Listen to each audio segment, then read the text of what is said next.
The Power finally got off the duck with a big win over the Eagles. Their first win for the year, and they absolutely pulverised West Coast Eagles. They now have the opportunity to build some confidence with another strong performance. Unbelievable goal. Welcome back, Kane Farrell. This evening on 5AA, the Power are in Queensland to take on St Kilda. Finlayson over the shoulder. That's the goal the fans wanted. Woo-hoo. Now, let's go live to the 5AA commentary team. Yeah, good evening, welcome along. This is Before the Bounce, thanks to Biobin Bathrooms and Kitchens. Port Adelaide got off the mark last weekend. It was a welcome morale boost down at Alberton, and Port hoping the good vibes travel to humid Cairns for a clash with the Saints side, sitting fifth on the ladder and with ambitions and aspiration to go a couple of places higher come the end of the round.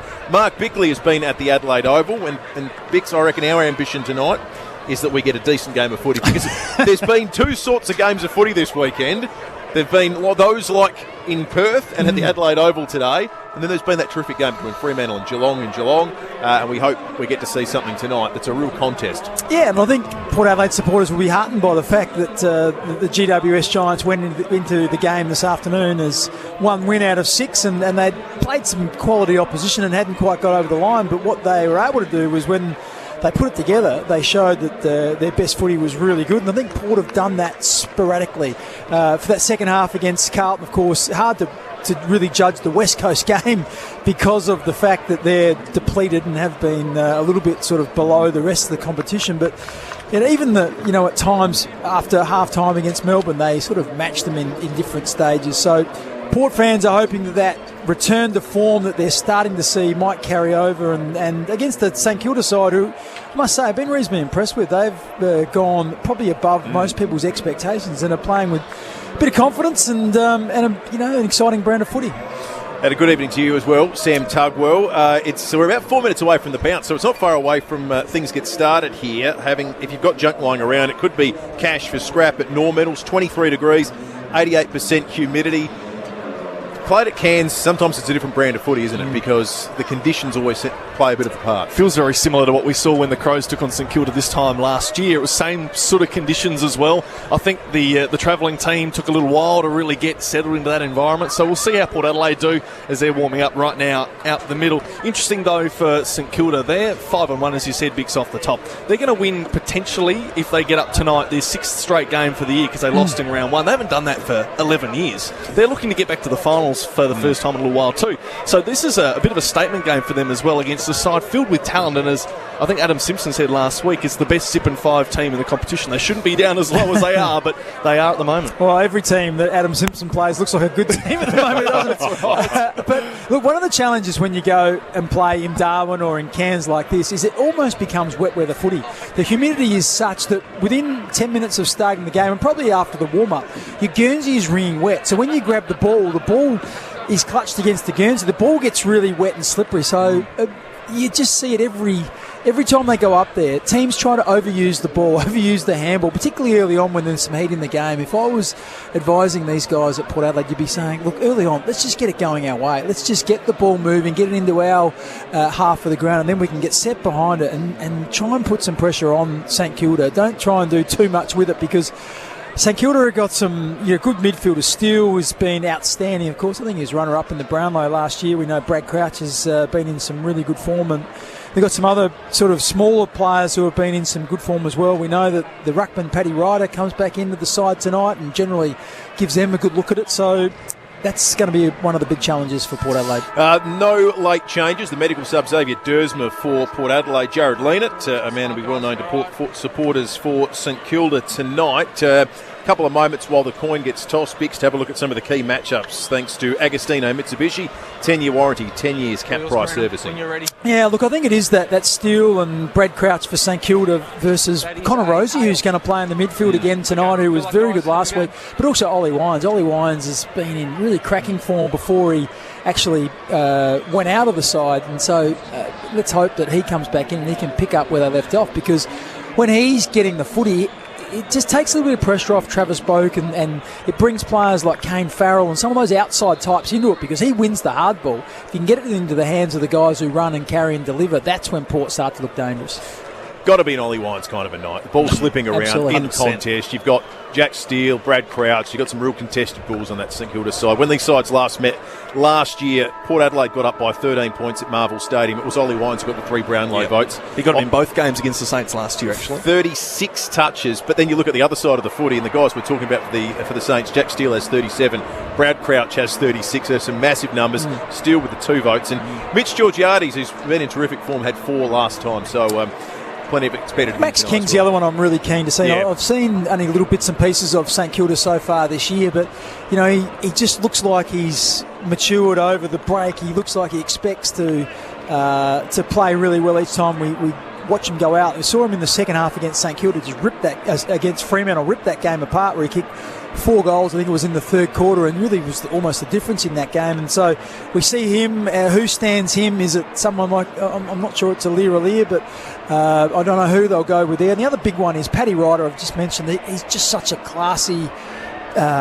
ruckman in terms of his hit outs. He can really direct it. He's got such a beautiful touch off his fingers. He's coming up against Hayes, who was in his I think 3rd or 4th game now. So the young fella is just going to get a big challenge if he can square it off. That would be a huge fillip for Port Adelaide. About to get underway here in Cairns. Before the bounce, thanks to Buy-Urban Bathrooms and Kitchens, your home renovation experts, buyurban.com.au. As we have a look at the big man. Yeah, Tom Cleary looks like he's got the job on King. He's a bit undersized in that. There we go, underway in the middle. Brad Crouch will get his hands to it first. Sinclair goes in to help. Diving on top of it is Boat. Good hands from Steele. Clearance away from Crouch. Chopped off well by Byrne-Jones. Just tumbles it on the boot, and the mark's taken by Ben Long.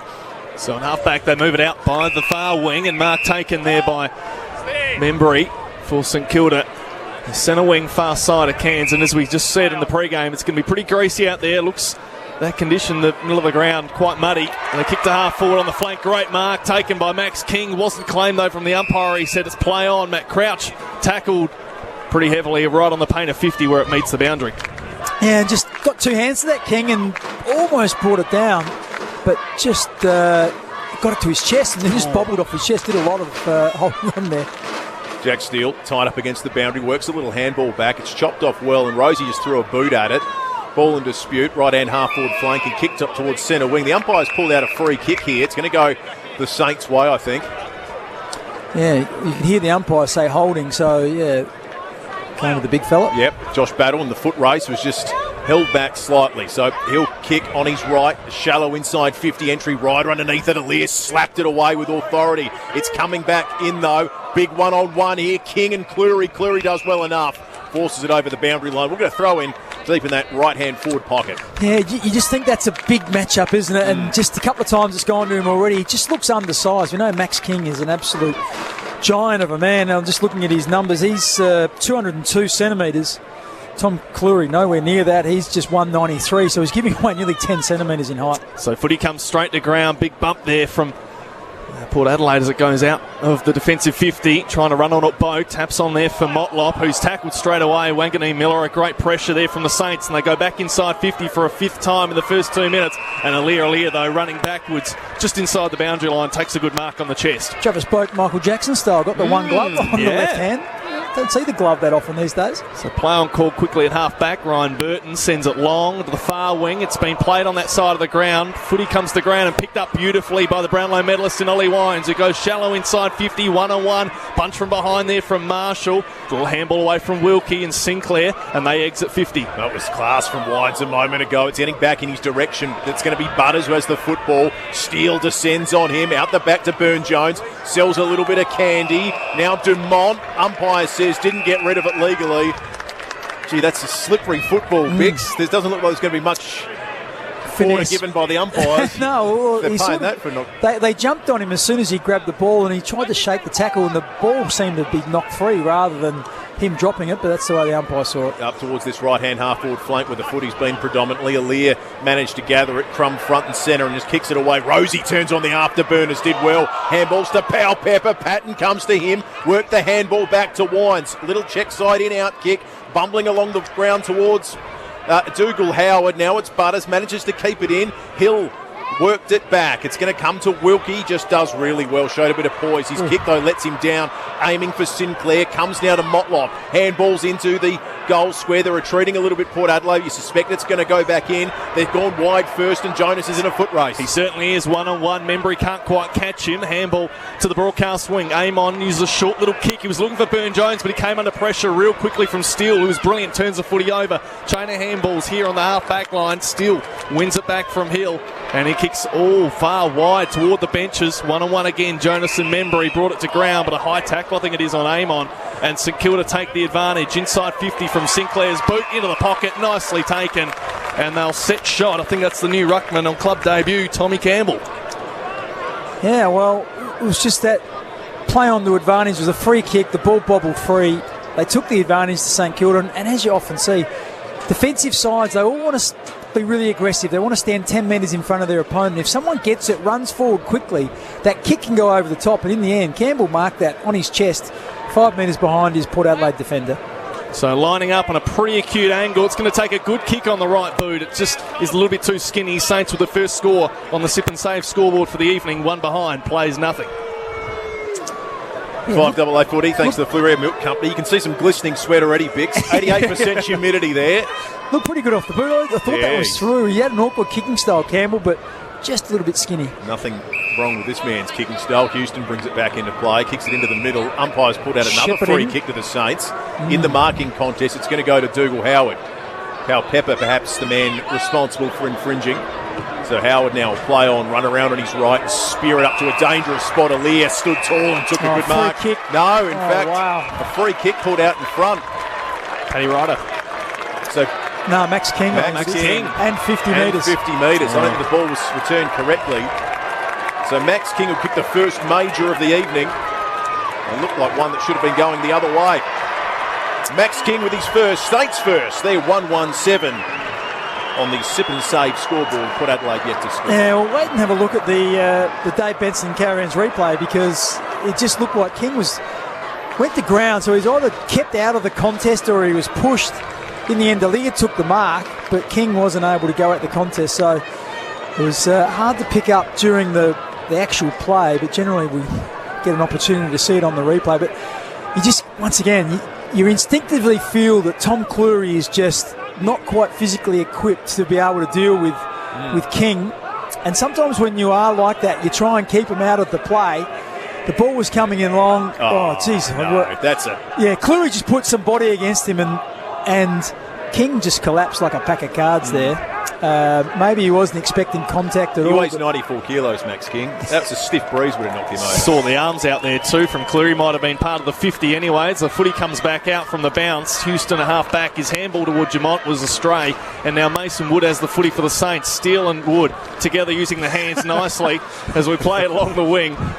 Here's Drew for Port Adelaide. Try to turn it over, but Brad Crouch handed straight back to Wood. Inside 50, and Lee's there to cut it off at the half-back line. So here's Aaliyah. Should have had a mark a moment ago, but the free kick was paid. We just need bricks and yeah, that's right. Age of Empires. Like the commodities market a moment ago. Now, Mitch Georgiades in his... well, actually, Steele is probably better than Wood, too, as a player. Right. Ollie Wine just soccers it high and long into the middle of the ground. Now Boat gathers it, had some time, span around on his right and just dribbled a kick onto the attacking side of the square for Port Adelaide, but it's going to be Sinclair who chops it off. Here come the Saints now, right through the middle of the stadium here in Cairns. Paddy Ryder, no, it's fact Brad Hill just gets rid of an opponent and then gets rid of another one, and Amon, and on his right foot he's just champagne-footed it down Jack Higgins' throat. That was superb. A little bit disappointing, some of the tackling pressure there, Big. Yeah, look, he almost ran too far, because by the time he saw off the first tackle, then saw off the second tackle, he'd covered about 15 or so metres. We'll watch it in the Dave Benson Caravans replay. 4, 5, 6, 7, 8, 9, 10, 11, 12, 13, 14 paces he took there. But in the end, Higgins, all on his own, and shooting for goal. Promising start from the Saints. Higgins can cap it with a second. He won't, though. Hangs it out to the left, and it goes through for one behind. 1-2-8 the Saints. Port Adelaide will want to respond quickly. It's about 6 minutes gone on the Excelsior Hotel clock. Yeah, the RAA stats ensure with the locals today. Inside 50s, 9 to the Saints, 1 to Port Adelaide. So probably a little bit lucky they haven't fully capitalised at the minute. So 8-0, sip and save scoreboard. Wines with a ball rolling toward the forward 50. That's 70 out from goal. Robbie Gray just scoots a little handball. Was it a throw or was it a bad tackle? Georgiades came through. I think he paid it as a scoop, as you called it, or cool, it's a throw, but just sleight of hand by Robbie Gray. He's arguing he was so quick that you couldn't see it. We know he's clever, but he's no magician as he's kicked now to the half-forward line. St Kilda do well. Membry using the contest. Higgins squirts a little handball out, but Port Adelaide turn it over with Houston. His ball is a high one right on the boundary line. It's only just going to stay in. Maybe an unrealistic jump there from Windhager. No, it's gone the other way. He's just saying that Ollie Wines took his run. Now, I don't know if that's very fair. Windhager had a pretty high jump, almost unrealistic, but nonetheless they go inside 50 again. The Saints, they've been prominent so far in their forward half, coming through. Gresham to pick it up, hands off to Crouch, who had no real options, so found a teammate, Windhager, and now Wood goes backwards.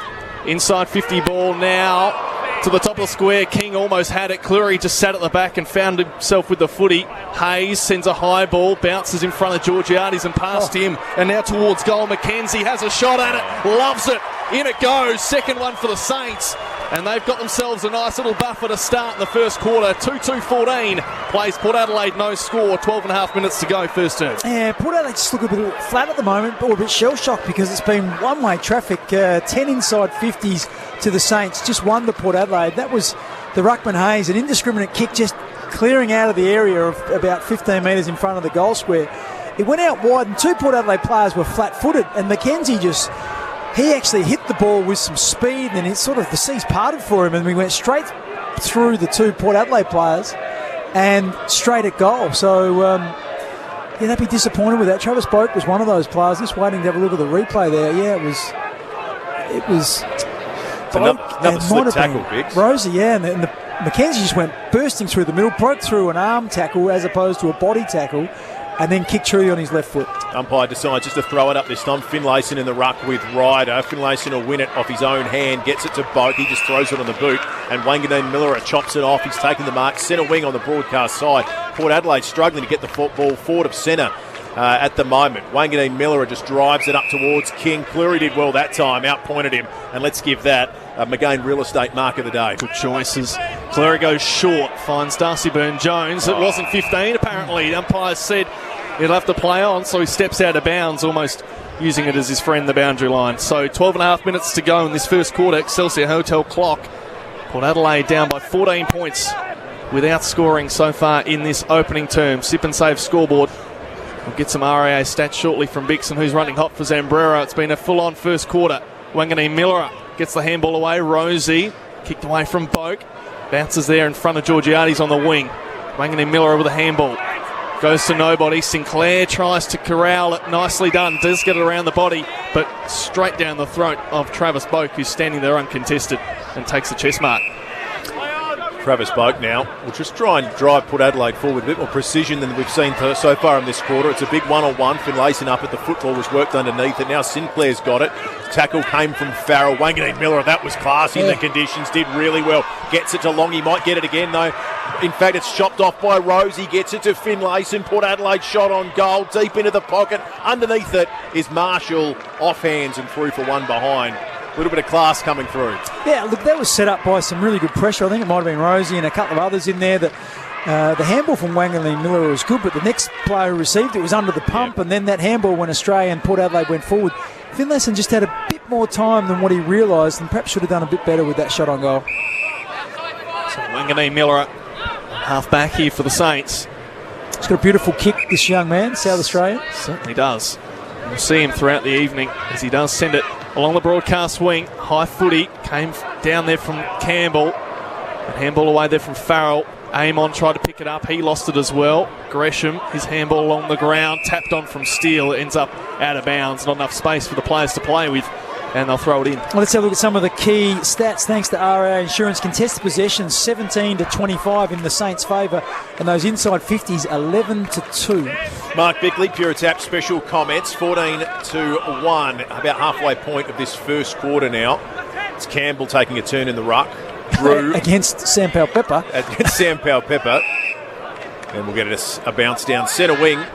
on this near side. Now, was that just an anomaly, or we'll have another setup? Who's going to go for the ruck again? It is Sam Powell-Pepper. He's done this a few times the last few weeks. Yeah, I'm just not sure that's going to work long term. Campbell won at that time, back down to Wanganeen Miller. He kicks it forward. There's going to be a free kick. I think it's going to go Port Adelaide's way. He'll go to Alir. This time getting the better of that marking contest. Retreats into his defensive 50. They're looking for the switch port. It's not going to be on. And Bonner will bring it out on his left and kick it as far as he can. Wilkie sends underneath it, but it's Campbell who works back. Oh, that was very clever from Butters. Sort of picked it up and span and willed it forward. St Kilda have all the numbers though. Crouch coming through, not able to win the football. Handball and in dispute still. Port Adelaide's forward line. Ross picks it up. He clears it out of danger. Might be opening here for Saints now on the outer side. It sits up really nicely for Hill, who can take a bounce. Demont trying to corral him. Here's now Hill on his right. Kicks it up to a contest. Alir involved again. Did he get rid of Membro? Yes, the umpire says. So this one will drive the Saints deep into their forward line. So see where Membry goes now. There's 60 from home as all the numbers rush back. Decides to land at about 30 from goal. High fly from King. Didn't quite take it though. Higgins ended up with the crumbs. They all tackle. And geez, if Max King came down with that, that's one of the marks of the year. He was Michael Roach style. He was standing on top of the pack. He actually took his eye off it and it hit him on the shoulder when he tried to mark it on his chest. Get the hands out in front of the eyes, young man. You would have taken mark of the year. Just bounced off that big peck of his. And now Alir tries to clear the footy. Bit of a blind kick around the body. Just bounces out in front of a couple of teammates for St Kilda as they handball out wide. Gresham spins around really well. Good turning circle against Marshall. Wasn't going to catch him. High footy. Max King under it again. He's just dropped another one. Cleary does well to defend. Smothered. It's about 30 out from goal. Stacks on the mill. We'll have another ball up directly in front of St Kilda goal. 2-2 plays, one behind on the sip and save scoreboard. I think Tom Cleary's pretty thankful that it's a pretty wet and slippery ball at the moment because King is threatening to do something special, but he's had about 4 goes where he's marked it about 80%. Campbell down to Long. Now Bonner wrapped up. Little toe poke in the direction of Farrell. Campbell goes again. Scrappy ball. Get it. Free kick coming to Carl Amon, who had his head just fallen upon as he was down contesting the footy there, and the pressure comes off for a moment. Max King's had one hell of an almost quarter. Yeah, that's right. Good kick from Amon. Beautiful user of the footy. Gets it to Burton. Port Adelaide were happy to slow it up. St Kilda have had all the early running here.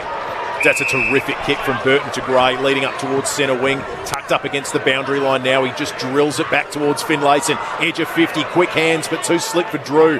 Hill picks it up. He's getting a bit of it, running hot thanks to Zimbreros. Battle, dribbles it out towards centre wing, and it's going to be another free kick. And it's going to be Patton who comes away with it for the Saints. So St Kilda getting a good rub of the green at the moment. Short kick does hit Gresham pretty well on the chest. There's 70 metres from goal. High ball to the pocket. 2-on-1. Alir flies at the front, but Higgins sits at the back. He could do something miraculous. He won't though. It'll go over the boundary line. Jonas sees it over with Butler. And it's about 15 around from goal for St Kilda. With their 14th inside 50 to 3, Big's bit of a worrying sign. Yeah, just talk about the rub of the green. The free kick count on the RAA stat sheet: 9 to the Saints, 2 to Port Adelaide. Felt that way. So we're going to be balling it back in. Another chance for St Kilda to score, perhaps if Campbell has anything to do with it. He just grabs it out of the ruck. Hayes tackled nicely. Butler around the body. Nice little kick at goal. It's just going to squeeze through. No, it won't. It'll be out of bounds. Hit the behind post just at the base on the full, so that's out of bounds on the full. Under siege, Port Adelaide at the moment. Get the feeling the defence is actually holding up pretty well. They just like to get it out of their area, and they won't there because Bonner's kick has been smothered out of bounds deep in attack for the Saints. There's just no relief. Yeah, you feel though that Port have been under siege, but they've only conceded 14 points. I think they're holding up pretty well. Yeah, inside 50's 14 to 3. You need to win a bit of it. Yeah, and you're only 13 points down. I reckon that's a win. They will have their time, but they want to have a good 5 or so minutes very quickly. That was clean from Drew on hands and knees. They're going to get up towards centre wing now, and a good mark taken by Marshall. Full-chested, leading up at it. Dougal Howard on his 6. So Marshall has had to work a little bit up the ground to get a touch and controls the footy for a moment for Port Adelaide to Butters. Now on his right, the run around. Geez, he ran around the man really easy. Then took a couple of bounces in quick succession and sort of kicked it off his shin to the edge of 50. Came off Georgiades to Motlop. And now it's paddled in the direction of Wanganeen Miller. He can't get it. Ross has worked a good handball back. That was good defensive work from the Saints. They just clear it out. Clear out kick only goes as far as Alir, who drops what he should have taken. The big ruckman Campbell there He paddled it in the direction of Wood, who does likewise. It's all just force of will to get the ball forward at the moment. He'll just socket it ahead, ran headlong into Jonas, who led with his head. No free kick coming. We'll get a throw in. Well, he jumped up and with a wry smile on his face there. And just watching the Dave Benson Caravans replay, he did run into the shoulder. He copped one from the shoulder, so unlucky not to get a free kick there, Tom Jonas. He did go touching the face afterwards just to see if the umpire had a little look and maybe say, hey, you missed one. So ball back in. Ryder uses the fists and gains about 15 metres. Pretty smart. Now a little soccer forward from Steele. It's now inside 50 unbelievably. And Jonas will cleverly just sort of control it out of bounds. Fumble it over the line. 6.5 minutes to go in this first term. Port Adelaide have really struggled to get it forward. Just the one behind to St Kilda. 2-2-14 leading by 13 points. Sip and save scoreboard. Just a couple of crowd shots there. Looks like a pro St Kilda crowd. We know how St Kilda started against the Crows this time last year. However, it's always the second half that'll also matter. So if Port Adelaide can get on the scoreboard, it'll be helpful early. Here's a chance for Ross to go back inside for St Kilda. Forward 50 mark taken and cut off by Jonas. The one thing they have been able to do, Port Adelaide, is keep their structure. So Jonas marked that one as the spare. Then Aliir has been able to generate himself as the spare. So their defensive structure's been pretty solid. Jonas kicked it up towards Georgiades. He's got hands to it, couldn't take the mark. He and the footy carried out of bounds with Wilkie. Will get a boundary throw in. I'll tell you what, the Port Adelaide on-ballers and players up the ground need to go and shake hands with their defence for keeping them in the game in this first quarter. Go say thank you at quarter time. It's interesting. I've never known Port to have so many goalless quarters this year. They had a goalless half against Melbourne. They've had the first and last quarter was goalless against the Hawks, and now they're staring in the face of another goalless opening to a game. Well, Jonas and Cleary and the defenders have kept a minute to this point. Hayes is going to get a free kick here. Ryder in fringe from the boundary throw-in. So it's a defensive side of centre wing, broadcast side for Port Adelaide. And Hayes on his right will kick it up. Further afield the wing. Sinclair had the best sit at the back. Georgiades couldn't win it down. Ball is really grubby in these situations, in these conditions. Wines went through his hands. Butters goes in again, and we're probably happy to see this out. It will eventually, but not before Jack Steele buys about 20 metres, kicking it up the line. And the umpire says, insufficient intent. That's tough when it's a bit greasy, isn't it? He actually tried to keep it in and go 30 metres up the line. He could have easily just fumbled it over the line where he was, so he's actually trying to go forward. Umpire's found a free kick. Georgiades, I think, might be able to receive this one. High contact, the umpire said. So chance here for Port Adelaide to make something of this forward line entry, which they've done very rarely tonight so far. Looks toward the pocket. Couple of leading fellas, but Marshall's fist from behind was the best they could do, and it just clears straight back out for St Kilda to the opposite side. However, Aliir's there to help. He kicks inside 50. Was there a push from Motlop? Yep. Umpire's seen it and decides to pay a free kick. Daniel Motlop in the Brainwaves quiz in the Advertiser this morning. Who wears number 6 for Port Adelaide? For all those people that do the quiz. You would have got that one right, Bix. I sure did. A little bit of trivia there from Bix. I like that. This is what you get when he's gone back-to-back today. Also got Elizabeth Taylor's, who she married twice, Richard Burton. One of the very few that I get in the quiz. You get them all right. That's what I choose to believe. It's a big 50-question quiz, that one. Yeah, That's a toughie as well.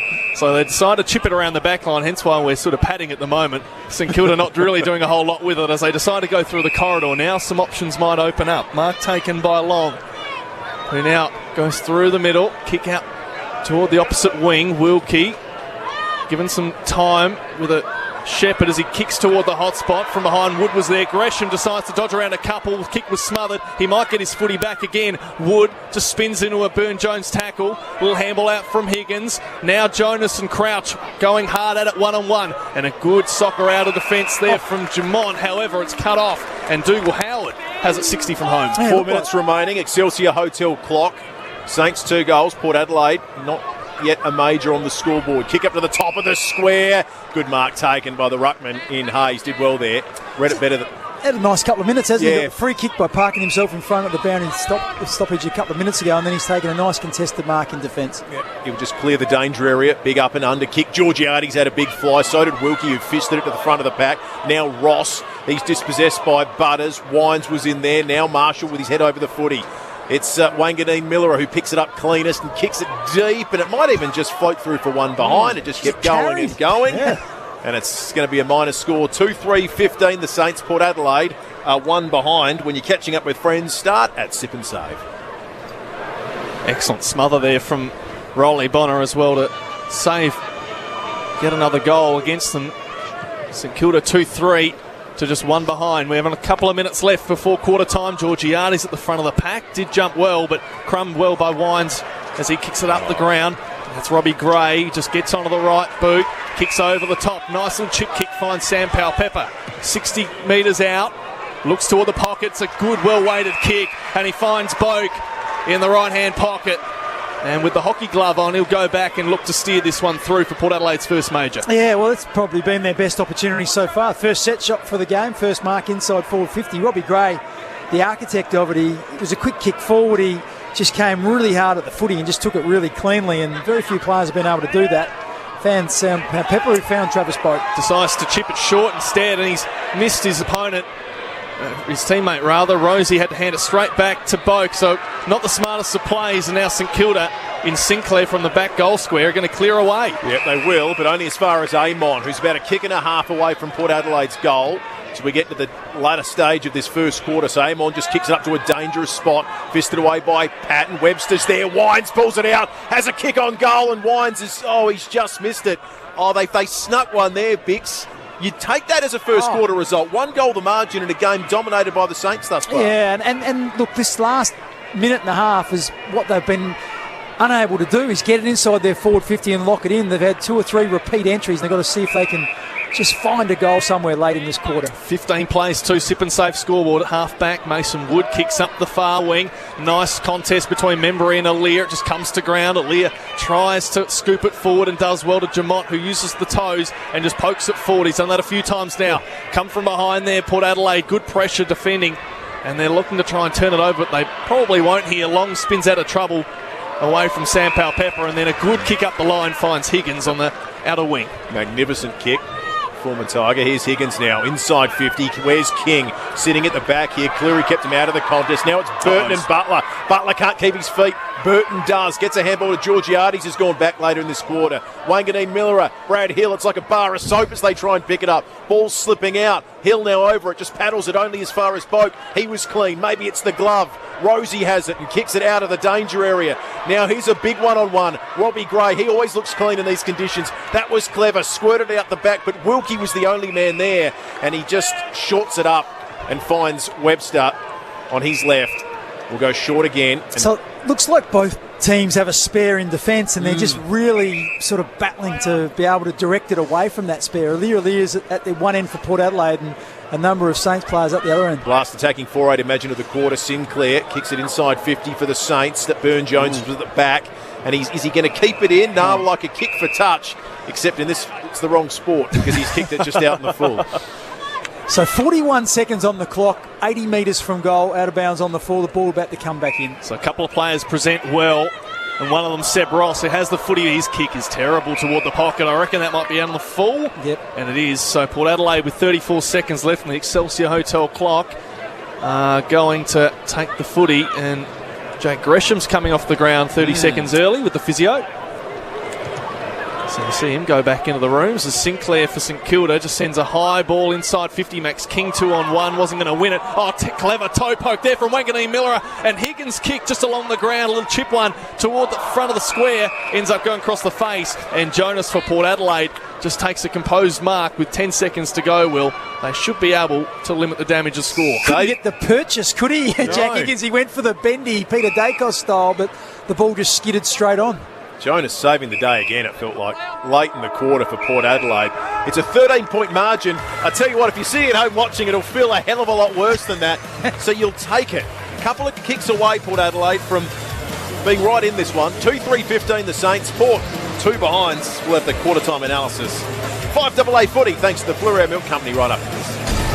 This quarter brought to you by Sip and Save. Sip and Save has 1-hour delivery. Download the app or hit sipandsave.com.au. This is 5AA football.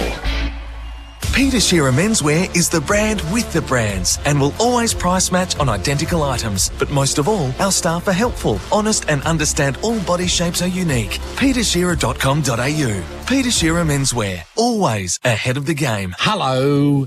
Frank Walker from National Tiles. Since the start of COVID, National Tiles have doubled our stock holdings to ensure our customers would not be caught short.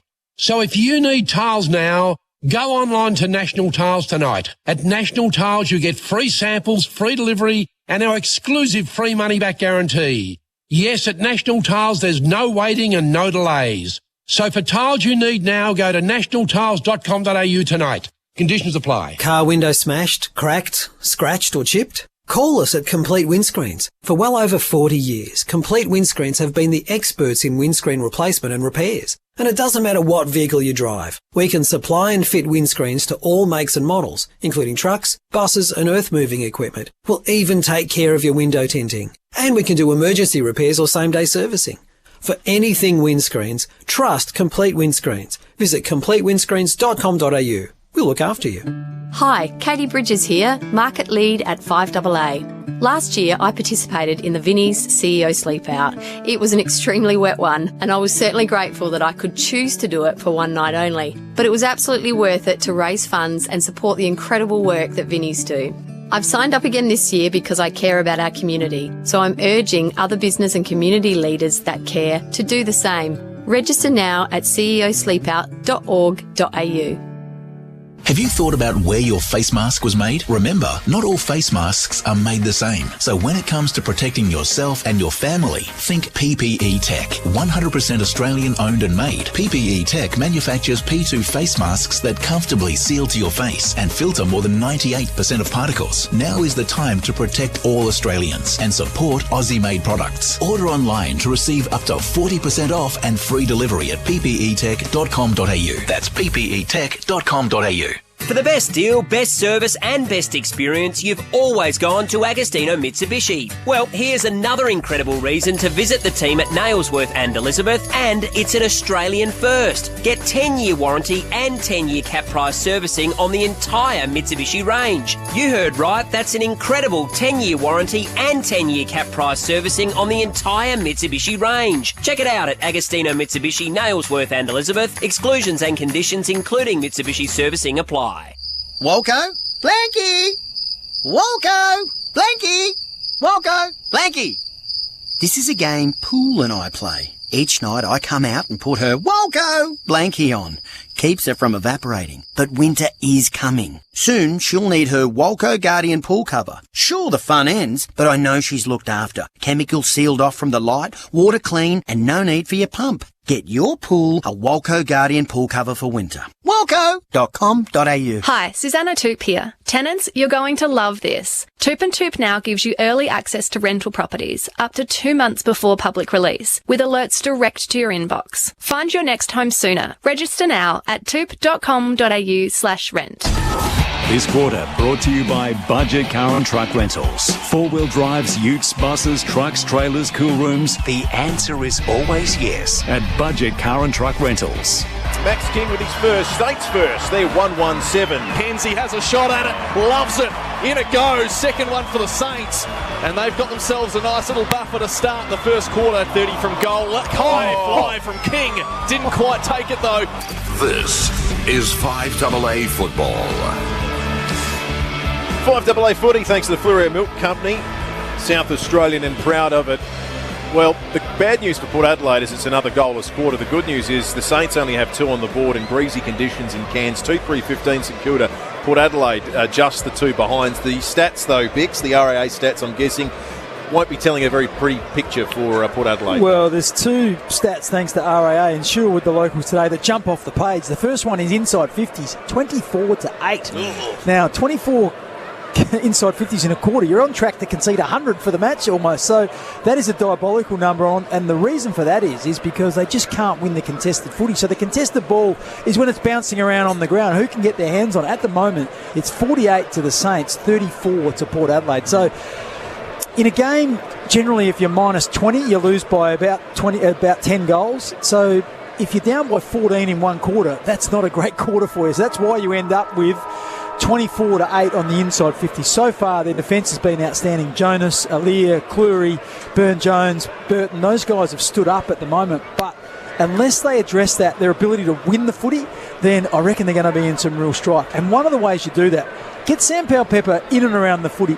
The ball is slippery and greasy. It's bouncing around. This is a night for big bodies. So Sam Powell-Pepper, I think he's better value than a Carl Amon or a Butters. You need some of those big bodies in there because someone like a Butters is, I think there's going to be some ball on the ground in the forward 50 or around that 50-metre line. Blokes like Gray and Butters on a slippery night, they are opportunists and they can take those opportunities when they present. And blokes like Amon, you want to get the ball in their hands on the outside. So get your big balls in there with Jack Steele and Brad Crouch and those guys, because they're the ones that have done some damage, and start to win some of the inside stuff. Get it to your runners on the outside. Interesting to see that they're winning the clearances, Port Adelaide 8-6 as well, Bix, but they need to get forward advantage. They can try and get it in their half and then try and lock it in a night where it's hard to, I suppose, move the footy cleanly. Yeah, and the other thing that's happened is both sides are playing a spare in defence. So at one end, you've talked about Jonas and Aaliyah, they've done well, but for the opposition, Sinclair across half-backs had 11 and Seb Ross has had 10, Jack Steele's had 8, I should say. Mm-hmm. So they're sort of, when they're creating that loose player down back, they've been able to chain it through the midfield. Hayes won it well out of the ruck at the restart, but it's the Saints who'll go forward first again, add another inside 50. Up comes Mason Wood to the football. Butler just paddles it to his own advantage around Aaliyah. That was clever. It sits up nicely for him, but he's eventually tackled. The help came from Drew. Maybe give it to Drew, maybe give it to Aaliyah. That was good defence. They saved what was potentially a goal of the year early in this second quarter. He just kept close enough to slow him up to let Drew come and tackle him. So, kick out from the back pocket toward the far wing. Sam Powell-Pepper, there's that big body you wished for, Bix.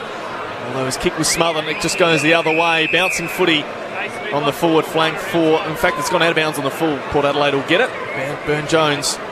Short kick in bounds back toward Houston, who's got it in the half-back line here for the Power. Plays on pretty quickly on the right boot, sends it up the line. In front of the pack there was Powell-Pepper. It went to two St Kilda players and they both dropped it. Now the kick up to the half-forward line for the Power is cut off. And they handball it away from McKenzie. And now to the broadcast wing. Half volley there in front of Membry. Handballs backwards toward Webster and back to Membry again. They're all just doing a bit of circle work at the moment. Sent long from Battle toward the 50 and nice mark. Gets nice and low. Aaliyah takes the chest mark.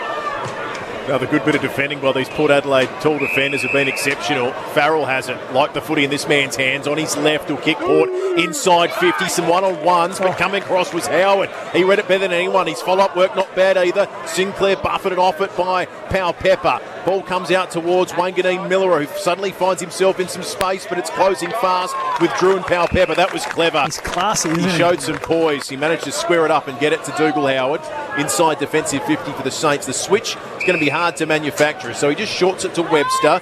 There's one on, though, in the centre square here. Drop what he should have taken was Steele, but he was good enough to get it back to Ross. Wants it with a 1-2 from Butler and does. On his left, a little stabbing kip to Brad Hill. Suddenly there's space ahead of him and he drills it into Higgins. 35 metres out directly in front. Well, you called the fact that they were covering the switch and it looked like everyone went really wide for St Kilda. Port Adelaide were drawn out, and what that did, it opened up a huge channel through the middle of the ground, and the Saints found that channel, used the ball really well through the middle of the ground and got it in Hill's hands. I think a lot of the Port defenders thought it was going long towards goal, but then he hit up Higgins on a short pass. Been a terrific goal kicker, and that is no exception. So it's a good early start this second quarter for St Kilda. Higgins kicks truly, and it's the Saints 3-3-21. Port Adelaide 2 behinds on the Budget Car and Truck Rental scoreboard. Yeah, it just had a sense of the finger in the dike, didn't it, for a long time there, and just St Kilda just ended up with 4 or 5 really clean possessions across half-back, through the middle of the ground, in Brad Hill's hands. And as I said, Hill coming into the 50-metre line, a lot of the Port defenders thought this is going long towards the goal line, and then Higgins hit up at him, and just a pretty simple 15-metre pass found Higgins about 40 metres out directly in front, and he went back and kicked it truly. Higgins been some fantastic form of recent time. Kicked 4 against the Giants, 5 against the Suns the week before that, so in some good touch at the moment. He's got 1 tonight. Saints now 3-3-21. Port Adelaide just the 2 behinds, early stages second term. Budget Car and Truck Rental back in the middle again. Rosie asks for the question to the umpire, was he held? And St Kilda clear the ball forward again. Membry stripped of it just about there from Aaliyah, goes in the second time to pick it up. Grabbed by the jumper brilliantly by Wines and spun around, only got a boot to ball. And now Butters just sends it on the boot, big torque to half forward. It's a spiral ball, bounces over the head of Georgiades. He wins the foot race just about. Wilkie and Georgiades see it over the boundary line. A great kick from Zach Butters to send it just about the whole field, and Port Adelaide have got a throw in their pocket. Oh, now is an opportunity. They can get their defence set up behind it and try and they have a shot at goal or get some repeat entries. They've got to try and lock it in this time round. So it'll be Hayes and Ryder. We'll get this boundary throw in. Lots of bodies around this football. It's probably Ryder who wins it down. Butters came crashing through and tried to win it. Paddled it towards goal, but only as far as McKenzie on his left foot. Sort of just floated a kick out of the danger area immediately. And Houston won't go out of bounds. Houston actually did really well to keep it in. Now he runs inboard and spears a pass into the pocket. Chopped off, but Wines manages to crumb the footy. Kicks it into the goal square, and Wines has Port Adelaide's first. Good bit of play by Port Adelaide there. Just kept the ball in play. Houston was the player who always has been really classy. And you heard the groans of some of the Port fans when he kicked it in, because it looked like he kicked it straight to his St Kilda opponent, but he tried to mark it in his hands, and in these conditions, it just blasted straight through his hands. It bounced around a little bit before finding its way into Ollie Wines' hands, and he snapped round the corner and just did enough to clear the two players at the top of the square, and it bounced on truly. Got 3 votes against the Saints in both their games last year. It was excellent once again now. He started off this game really well, 10 disposals and now a goal to his name. And the first one for Port Adelaide, which was so important as it bounces through. We're back in the middle, 5AA footy, thanks to Florio Milk. 21 plays 8, early stages, second quarter.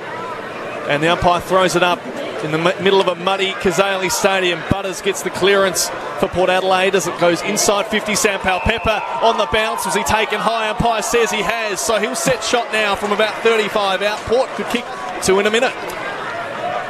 Well, at one stage, Sam Powell-Pepper looked up at the umpire. He thought the free kick was against him for a high fend-off. But just watching the Dave Benson Caravans replay, no question about that. He was hit right up the front. How important is the centre clearance? You get a quick kick out of the middle. It bounces in between a couple of players. Sam Powell-Pepper hits it like a freight train, as he always does.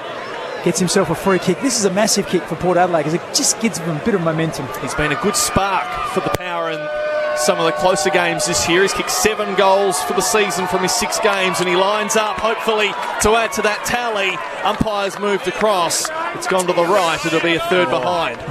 It's 3-3 plays 1-3 on the Budget Car Truck Rental scoreboard. It's just moments like that this year. Port Adelaide have been unable to step up to the plate and take, and just an opportunity there to get 2 in a minute in a low-scoring game. It's proven tough to move the footy the whole length of the field, so they might be able to lock it in here, Port. Dougal Howard kicks up to a contest, but no contest made. Ryder read it best and took what was an uncontested mark in the end. Oh, his kick's gone all wrong. Tried to centre it only as far as Butters, but his handball's chopped off. That was good by Sinclair. It might open up here for the Saints. He hits Steele, centre wing, just outside the centre square. Looks for the switch again, it's not on, so he goes wide and along. Broadcast side, Long's kick. Hits a man on the overlap. He wanted Wood. Marshall did well, working back. Wood paddles it towards Long. Tough to pick up the ball in these conditions. Long did okay. Long did really well. Sweeps a handball over the top. Burton came across to help out. Knocked it out of bounds. Boundary throw in. Yeah, it's heavy work, isn't it? This ball's really wet and slippery. Trying to use handball to work your way through opposition pressure's been really difficult tonight. So 15 minutes still remaining in this second quarter. Ryder and Hayes do work. Ryder just caught it out of the ruck. He out-muscled his opponent, but still only registers a behind for St Kilda. So they lead 22-9 in this second term, all on the Budget Car Truck Rental scoreboard. And Port Adelaide bring it straight back in pretty quickly. Taken to the back line by Bonner. Handballs away. He's got running Boak, who kicks out the far wing. Drop there from Battle, and now Finlayson. He handballs over the top. He's got Motlop there in front. He runs straight into a brick wall. It was Ben Long who was there and holding the ball. Saints have got the footy back. It's not a night for finesse, isn't it? He tried to balk around Long, just too good for him in terms of the tackle. Kick into the middle, was chopped off by Houston. Unable to complete the mark though. Drew went in hard, won himself the free kick, I suspect. Willem Drew led with his head. Almost had it ripped off by Hill. But right in the middle of Kazali Stadium, he just chipped it short to Butters. who's got them going. He's running hot thanks to sombreros, Butters. Now kicks it up to the point of the square. Howard fists it away. Motlop front and centre. Manages to get a hand free. Oh, there's a desperate scramble. Dumont somehow got his foot to it. Gray back to Dumont. Just put his backside into the tackle. Then Wines and Drew. It's the centre forward position. Butters dribbles a little kick back inside 50 to Marshall. He snapped it over his shoulder, and Mitch Georgiades is the happy recipient of the kick, and he'll line up to kick for goal. 15, 20 metres out on a 45-degree angle. Well, it was a clever little kick, wasn't it? And I think he was looking for Travis Boak, and at the last minute, Boak stepped aside, and you just wondered whether Georgiades was ready for it, but he just dropped to his knees and took a very low-down chest mark, and in the end, a good decision. I think I prefer the ball in Mitch Georgiades' hands taking this set shot. I think so. He's been superb this year, Mitch Georgiades. Opportunity for his first of the day. Port Adelaide second. Oh, he's put it across the face. Two just very gettable set shots. Sam Powell-Pepper, Mitch Georgiades just haven't been able to close the deal. Oh, that's just brutal. You have to kick those. 1-4 plays 3-4. It's a 2-goal game. St Kilda leading by those 12 points. And 50 metres, by the looks, it's been sent down the field. Dumont, the man on the mark, and McKenzie will run it up the ground. So back into the centre wing. Handball off. And now Hill decides to switch it up to the opposite wing. He's got Wilkie, handballs on to Battle. And he'll get on the right boot, inside 50, toward the right-hand pocket here at Kazali Stadium. Tried to work at the front there, Campbell, the ruckman. Membry applies a great tackle on Burne-Jones. It's held to him. The umpire's going to ball it up about 30 from goal. It's a really big night for Adelaide Exposed Concrete. Tough tackles. Breezy conditions, not easy to get the footy clean out of contests. There's another one there from Crouch, a handball back toward Ross, who just sends it high back into the pocket. It's going to take a bit of marking, this one. Come off Wines' hands. Jonas, again, just sends it straight up a chimney. Down they come, 2-on-1. Wilkie at the back. Well done by Wood. Got a handball backward now to Webster, who tries to centre the ball. Good spoil coming from behind there was Motlop, and now Port Adelaide might turn it over through Bonner. Yeah, that was good defending. Opportunities ahead now. Half-forward flank. Finlayson just tries to work Battle off the football. Toe pokes it up the wing. Picked up really cleanly. That was good job by Ross. The ball handling not so clean from Battle as he got the football back, but manages to get boot to ball and kick it up towards the right-hand half-forward flank for the Saints. Campbell underneath it. Powell-Pepper picks it up and accelerates away. Gets it now to Rosie. His hands were really good. Bonner will move it forward by handball again to Gray. Back to Bonner and now Amon. This kick will send him inside 50. There's a Saints spare back there. It's going to evade him. Georgiades on hands and knees couldn't get there. McKenzie picks it up on the last line of defence and dribbles it away to Hill. Now Sinclair, and the Saints can try and slingshot it to the other side. Sinclair's kick has to be precise, but it's chopped off well by Aliir. Great work by Aliir getting back picks. Just positions himself beautifully. Membry gave a shot of glare up the field saying, what are you doing kicking it to this bloke? He's my man, kick it to me. But he just is really clever with his positioning. Mark Bickley for Puritap with us tonight. Will Gooding, Sam Tuggle for FAA Footy. Thanks to Florio Milk Company. It's Motlop on the outer wing at Kazali Stadium. He sends it inside 50, high ball, 2-on-1 at the back. Campbell handballs away. He's got Ross there, who gets on the left boot. Bit of a floater of a kick, high flying. It's Motlop at the back. What a mark. Used his opponent as a step ladder. Got up nice and high and took it on the chest. And again, real estate mark of the day. He sends it inside 50 now into the pocket again. At the front was Georgiades, and Ross once more gets a handball away. Handballs out toward McKenzie, who then uses a spearing left boot and hits his opponent Battle on the far wing. Yeah, that was good. The Saints just feel the potential to move the football a little bit easier. And a good mark taken by King. Outstretched. Tough to spoil those by the big man. Managed to get two hands to it. His kick inside 50's not great. Fell short of Higgins. Burton picked it up. Realised he's got a little bit of space, so he does a pirouette and then another. And on his right foot, kick it out towards centre wing. There's a one-on-one here that'll take some winning with Motlop and McKenzie, who might be happy to see it out. He feigns keeping it in, but in the end it does go out. Boundary throw in, centre wing out of side. If nothing else, Port Adelaide have stemmed the bleeding. The inside 50s this quarter much more even. 8 to Port Adelaide, 5 to St Kilda. They've both kicked the goal apiece. So what was a really dominant quarter by the Saints in quarter one, Port Adelaide have had just as much footy as the Saints in the second. See Gresham back out there for St Kilda. He got a bit of treatment in that late in the first quarter. from the stoppage. Port Adelaide will come away with a little dribbling kick in the direction of Powell Pepper. He gets it now by way of a handball, tries to get rid of Patton. Did he get fist to ball? Didn't matter. The umpire didn't see a free kick. Ends up with Campbell on his right. Will kick the Saints to the edge of 50. It's fisted away well by Jonas again to his partner in Lear, who've done an absolute mountain of work defensively so far in this game. Now it's Brad Crouch and Dumont. I think that's his fourth soccer of the game, Dumont. That was a good one. He's starting to perfect it. Gets it to Powell Pepper. Drives Port Adelaide forward. The St Kilda spare was battle on that occasion. It bounced off his chest, but then he managed to pick it up. On the ball. He was deemed not capable of getting rid of it legally, and Finlayson has the free kick. So short kick to Butters, who's just outside 50. Short kick. He had Georgiades right there, but he just bounced off his chest. And the St Kilda players stop for a moment. Battle kicks toward the boundary line. It's going to be a throw-in, I think, but that was an interesting piece of play there. Butters went short to Georgiades, and it should have been an easy chest mark, but it's slippery footy. Port Adelaide will be ruining a couple of missed opportunities. They've missed 2 set shots. Very, very kickable. And then that one there, a drop chest mark, 35 metres out, 45-degree angle to Georgiades. So Ken Hinkley's messages at the break must be helping, because it's been a much more even contest this second quarter. It's only a 12-point differential on the Budget Card Truck Rental scoreboard. We have a ball up about 80 metres from Port Adelaide goal. 8.5 minutes to go. Sam Powell Pepper and Tom Campbell doing the ruck work. Seems a bit of a disadvantage for the Power, but nonetheless it goes inside 50. Marshall at the front, running through is Finlayson. Here's Georgiades. He handballs over the boundary line. They put their arms out, the Saints, but they won't get anything. Throw in 20 metres from goal. Yeah, I reckon if you're St Kilda and you've got Tom Campbell versus Sam Powell Pepper, you're trying to thump it your way about 15 metres. You're not trying to finesse it in these really highly congested packs. So just interesting to see whether they wake up and try and use that as an advantage. They've lifted. Port need a bit of reward for effort here, though. Marshall and Campbell on that occasion in a dangerous spot for the Power. It's Dumont tucked up against the boundary line. He'll keep it into Drew. His hands were slick to Burn Jones, who wanted his right foot.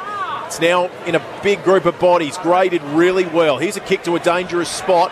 Motlop fists it away. Powell Pepper manages to get rid of his tackler. Then he handballed it to really his own advantage. He's going to follow up his work now, Motlop, and just sort of wills it inside 50. Might get another touch here, but Patton spilled it free. Amon goes in. Bonner waiting outside. Had Butler to deal with. The Saints might come away with it, though, through battle. And there's Long. Now Hill's got it. Centre wing. He just waits for a little bit of support, and Butler going past. As he was trying to sort of dance on the boundary line, managed to get boot to ball. He'll get it back now, Butler. He's got Hill inside. If it sits for him, he'll be able to go inside 50. It didn't sit really nicely, so he tried to handball it over his head, and it's chopped off. Port Adelaide with the numbers now at centre wing. So Connor Rosie takes a mark. He handballs forward to Houston. They play on quickly here. The Power gets a bit of a run on and sends it toward the forward flank, although it's just Callum Wilkie running to the far side to take a good mark. The Premiership North Adelaide player kicks backwards, and they switch it up through their defensive 50 really well. So Wanganeen Miller will take a few bounces. He's got all this space on the far wing. Short kick up the line. He's got a teammate. I think Sinclair hands it straight back to Wanganeen Miller, who's 70 from home. Kicks inside 50. He's got 2-on-1. Max King up against Jonas. Burn Jones and Gresham now working together. Was a high, ducked his head here, I think it was. Port Adelaide might be done for holding the ball here. Farrell it was who made the decision. Just a hard one, because he came up and then he put his head down again, and the umpire deems that as your prior opportunity. Well, he did openly choose to do it. Gresham goes at goal pretty quickly, and it's going to go across the line. They'll claim to mark by Cleary, so it will be another behind for St Kilda. 3-5-23 plays 1-4-10. That's the Budget Car Truck Rental scoreboard. Yeah, really tough conditions, isn't it? It's really battling now. I'm sure at half-time they'll all swap Guernseys and try and get dry again, but at the moment the ball is wet and slippery. Port tried to go route one. Dougal Howard came over the back and fisted it away. Boat got it on his right. We'll just kick Port Adelaide forward and send our forward. Contest needed here. It was a good one. Mike Bickley liked it. Soccer inside 50. St Kilda with the numbers, though. Patton has it. Powell Pepper was bearing down on him, but Patton did well. Mason Wood takes the mark inside defensive 50. Yeah, some of the RAA stats this quarter. Butters has had 8, Sam Powell Pepper 7, and Bonner, Dumont and Motlop all having 6. Thanks to RAA, ensure with the locals today. They've got them going, the Port Adelaide midfield. Just need a little bit of work in their forward 50 to complete some of that. Membre's been, he just assumed he was getting a free kick there, Tim Membre. The umpire said, no, mate, we're going to toss that one in. Yeah, 5 minutes 55 remaining on the Excelsior Hotel clock. Juggled it over the line. I thought he was trying to claim the mark there, but I don't think he ever had full control of it at any stage. So throw in right in front of the interchange benches, and Steele got a freebie as he just ran onto the footy and cleared it away up toward the half-forward line. Just bounces in front of Hill, who gets it to Brad Crouch. He didn't get a clean look at it, but he chases up a second time. He might get a better look, but this time he's brought down brilliantly by Houston. Great tackle. And has umpire, I think he signalled advantage there actually, but everyone just stood still, so he blew it again and came back. Put his hand up as well. Bonner had a little sneaky look forward. There wasn't much to kick to, so I just said to the umpire, nah, not taking advantage here. So Houston in defensive 50 with a great chase down Adelaide exposed concrete tackle. Just goes long toward the broadcast wing, right on the boundary line. Farrell just bends it around the body. Port Adelaide player down also we've seen on the wing. Finlayson? Might be. We'll get a quick shot of that. It is Jeremy Finlayson. Interesting because he was out of the play there, so unless he's run into someone or... He seemed to signal like he copped an elbow. In the breadbasket, but he might be winded. Really battling there, sucking him in. Not much fun, that. So maybe held on there, Sam Hayes. Oh, there you go. The umpires made a call that someone in the crowd didn't like. Yeah, a bit of advice. Lucky it wasn't a player that said that. It would have been 50 metres. So St Kilda's Tom Campbell has the footy about 80 from home. Campbell kicks the Saints inside, 50 at the back though. His kick misdirected. Houston chopped it off. A couple of nice minutes from Dan Houston here. Just works it outside 50 to Bonner now, tucked up against the boundary line. Just having a look at some of the intercept marks for Port Adelaide. Port Adelaide taking 12 intercept marks to the Saints 5. That's a lot of those players across half-back doing a good job for Port. So Bonner wants his tall forwards to fly. It works its way up the back where Sam Powell-Pepper was waiting. Did really well. Got the arms free to Marshall. He tries to squeeze a little handball up the line intended for Farrell. But just at ground level, everything is hard work at the moment. If you can get it out of those congested areas, you got an opportunity, but it's tough to be clean at Kazali Stadium when we're talking almost 90% humidity, 23 degrees. Really nice night. 13 points to the margin. Kicking efficiency there. Port Adelaide are going at 71%. The Saints just 60%, so had some opportunities but haven't been able to maximise them, the Saints. Here's Mason Wood on his left towards centre forward for St Kilda. Jonas does really well. Fisted it away from Higgins. Demont coming through. Bested by Membry. Spins around on his right. Will kick it into the pocket. Couple of one-on-ones. Alir did well against Ryder. Fisted it away. I think only as far as Hill, though, who kicked towards goal. But Burton did well zoning off and took a good defensive mark. Very good McGain mark. So 4 minutes to go before half-time. Port Adelaide trailing by 13 points. Budget car truck rental, 5AA footy, kick out of defensive 50. It's only going to be punched over the line. And they'll throw it in again, 60 metres from St Kilda goal. We're kicking to the right of your radio dial. And second quarter has been much more even, Bix, considering the way it started. Indeed, yeah. Port Adelaide have been right in it. They've had just as many inside 50s. The contested possessions have squared right up again after it was quite one-sided in that first quarter. But just be ruining the fact they missed two pretty simple set shots. So handball out the back, just goes nice and high from Steele inside 50. Houston was under it, it just squirts out the back. Thankfully Alir's there for power. And it's gone to Amon, but it wasn't 15, so he had to play on and kick under pressure. And doesn't hit a target at all. Hill and Burn-Jones just watch it go over the line. Thankfully for Port Adelaide, because that could have been dangerous. And they'll throw it in right where the 50 meets the boundary. Well, I thought the umpire was going to play it deliberate out of bounds. It just sort of turned. There was no one there and he kicked it. Thankfully, it sort of slowed up and the players arrived just as the ball crossed the line. And it'll be a throw-in now about 55 metres around from the Saints goal. It's an arm wrestle at the moment. Just the one goal this quarter. It came really early in the piece. We've just got 3.5 minutes remaining as this one's thrown back into play. Wood worked the handball to Steele. He wants Gresham to run onto it. Gresham has a shot on goal and he's just tugged it to the near side. Just the one behind, 3-6-24. Goal feels like either way it'd be absolutely massive at the moment. Yeah, look, and you're looking at St Kilda kicked 1-3 this quarter. Port Adelaide 1-2, so it's a very even quarter. Both teams had their chances. So far wing here, Farrell gets the boot to ball and just kicks a high footy to the half-forward line. Georgiades was the target. Sam Powell-Pepper, did it hit his foot as it went over the line? Josh Battle thinks it did. And the umpire's going to give the benefit of the doubt here and throw it in. 14-point margin, 3 minutes to go. Sam Powell-Pepper getting a free kick, I think. Somehow that's ended up in the Port Adelaide hands. So a free kick coming in and a short one to Burton, who's about 60 out here for Port Adelaide. So might be able to make something of nothing. Inside 50 ball, Wines flew at it, just went through his hands. Little kick back toward Rosie. And now Ryder, the big man, has to bend over and pick it up. Can't quite hold on to it. Rosie, a little handball as he's tackled. Hill went down. He tackled Wines. Drew, can he be clean? Gets out to Farrell. He's stripped of it. That could be holding the ball. And is. Yeah, just that first thought was to try and balk and break the tackle, and then once the ball gets knocked out of your hands, that's holding the ball. It's just tough to find space. Isn't it? Clean at the moment. So Webster kicks the Saints out of trouble, up towards the wing. Just bounces in the paddock, but there was no one all of a sudden. Campbell to Crouch. His check side similarly has to be deliberate, surely. That's why the umpire sees it. If not deliberate, certainly insufficient intent. Just happy to gain some metres with the kick. So Burne-Jones will take it short to Houston. At half-time, I want to talk about the promotion of the game and what this does. You play it up here in Cairns, and I know it's footy is for everyone in Australia, but as a contest, this does nothing for our game of footy. Yeah. If this was played under the roof at Marvel, this is a great game of footy, but you're just not seeing anything like that tonight. Haven't got a lot of highlights as yet. Hayes takes a good juggling mark for Port Adelaide. He's happy to go wide. Just wide and lateral. Opportunity now to go into the forward pocket. There'll be a flying opportunity for Georgiades. The ball just goes over his head.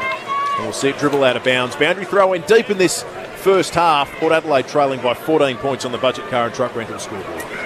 So with 94 seconds left to the half-time break, 5AA footy for Fluorio Milk Company. South Australian and proud of it. Have a throw in forward pocket here for Port Adelaide. A chance to score perhaps before the major break. Travis Boak tries to tap it along. Now Dumont there, who also sees it over, will repeat the process. 3 goals, 6 plays, 1 goal, 4. Both teams missing opportunities, but it has been tough conditions. Very greasy out there. A lot of people can't wait to get into the rooms, I reckon, for a quick breather and a drink, because it's hot and sticky, very humid, 88% humidity. So Ryder and Hayes again in the ruck. Brad Crouch was he brought down after disposing of it. Steele gets the footy, picks up and has a bit of time to run and kick. Up the line. In front was Cleary up against Tom Campbell. First time he gets to wear a Saints jumper tonight. He's been at North Melbourne and the Western Bulldogs across 11 years and only managed to play 50 games. So 11 years. It pays to be tall, doesn't it? Crazy what can happen. Reminds me a bit of John Griffin, who was at Adelaide and then Fremantle. So Hayes and Ryder in the ruck once again, both tapping toward the boundary line. Brad Crouch might be able to see it in, but he can't. Umpires eventually decided to give insufficient intent. His last 2 possessions, Crouch, have been delivered out of bounds. So it'll be Ollie Wines to kick it down the line for Port Adelaide. Ollie Wines with a chance for Port Adelaide to maybe come in with some momentum. Dougal Howard suddenly found himself with the football on the half-forward flank. The fend-off was good. Gresham now shoots a little handball to Crouch. This one stays in bounds, but only just. Little handball dribbles up the wing. Burton did pretty well. He needs some support. He did well to shake the tackle, though. Then a little kick across his body. It's intercepted, and it'll go out of bounds again. I still can't work out. So St Kilda have the ball in hand, and he's about to kick it. Then he balks and tries to find a handball to a player who's got a player on him. It is wet and slippery. That player fumbles and then it goes out of bounds. This is a territory game for both teams now.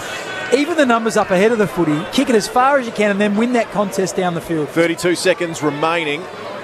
Boak wins it. Gets the glove to it. Here's Butters and Wood, and we'll get another boundary throw in. 23 seconds remaining. Just 4 goals thus far in the game. 3 of those belong to the Saints. 14 points the margin. The good news for Port Adelaide, and we'll have this at half-time with Mark Bickley, Puritap special comments, is that this looked like this was running away from them early. They've stemmed the bleeding, and they're well and truly in this contest with 23 seconds remaining in this quarter. Comes back into play now. Who's going to be first on the football? Everyone's moving in slow motion. Amon gets it on his left, kicks it off his instep, but that might work out all right because it dribbles inside 50. Players descend on it, spills free. Now it's Long with the football. Fancy footwork deep in defence. Shot the handball to Wood. That was clever to Webster, and the siren goes. No addition to the score. 14 points the margin. It's an arm wrestle. It's an arm wrestle in a grease pit. It doesn't look pretty, is what I'm saying. We'll have the halftime analysis for you. 5AA footy thanks to Fluorio Milk Company in just a moment. This quarter brought to you by Budget Car and Truck Rentals. Four-wheel drives, utes, buses, trucks, trailers, cool rooms. The answer is always yes at Budget Car and Truck Rentals. Good for the game tomorrow? Nah, still trying to sell the car. Give me your phone, let me do it. Yeah, good luck. Car sales, instant offer. Car sales what? Instant offer. You can skip creating an ad, dealing with buyers and waiting for a decent offer all weekend. Is that the offer for my car? Yep. Now take it to one of the official buyers, get it looked over, and the money drops the next business day. So I'll see you at the game then? Yeah, see you at the game. Car sales instant offer. The hassle-free way to sell your car. T's and C's apply. Hard Yakka. Toughness is our DNA.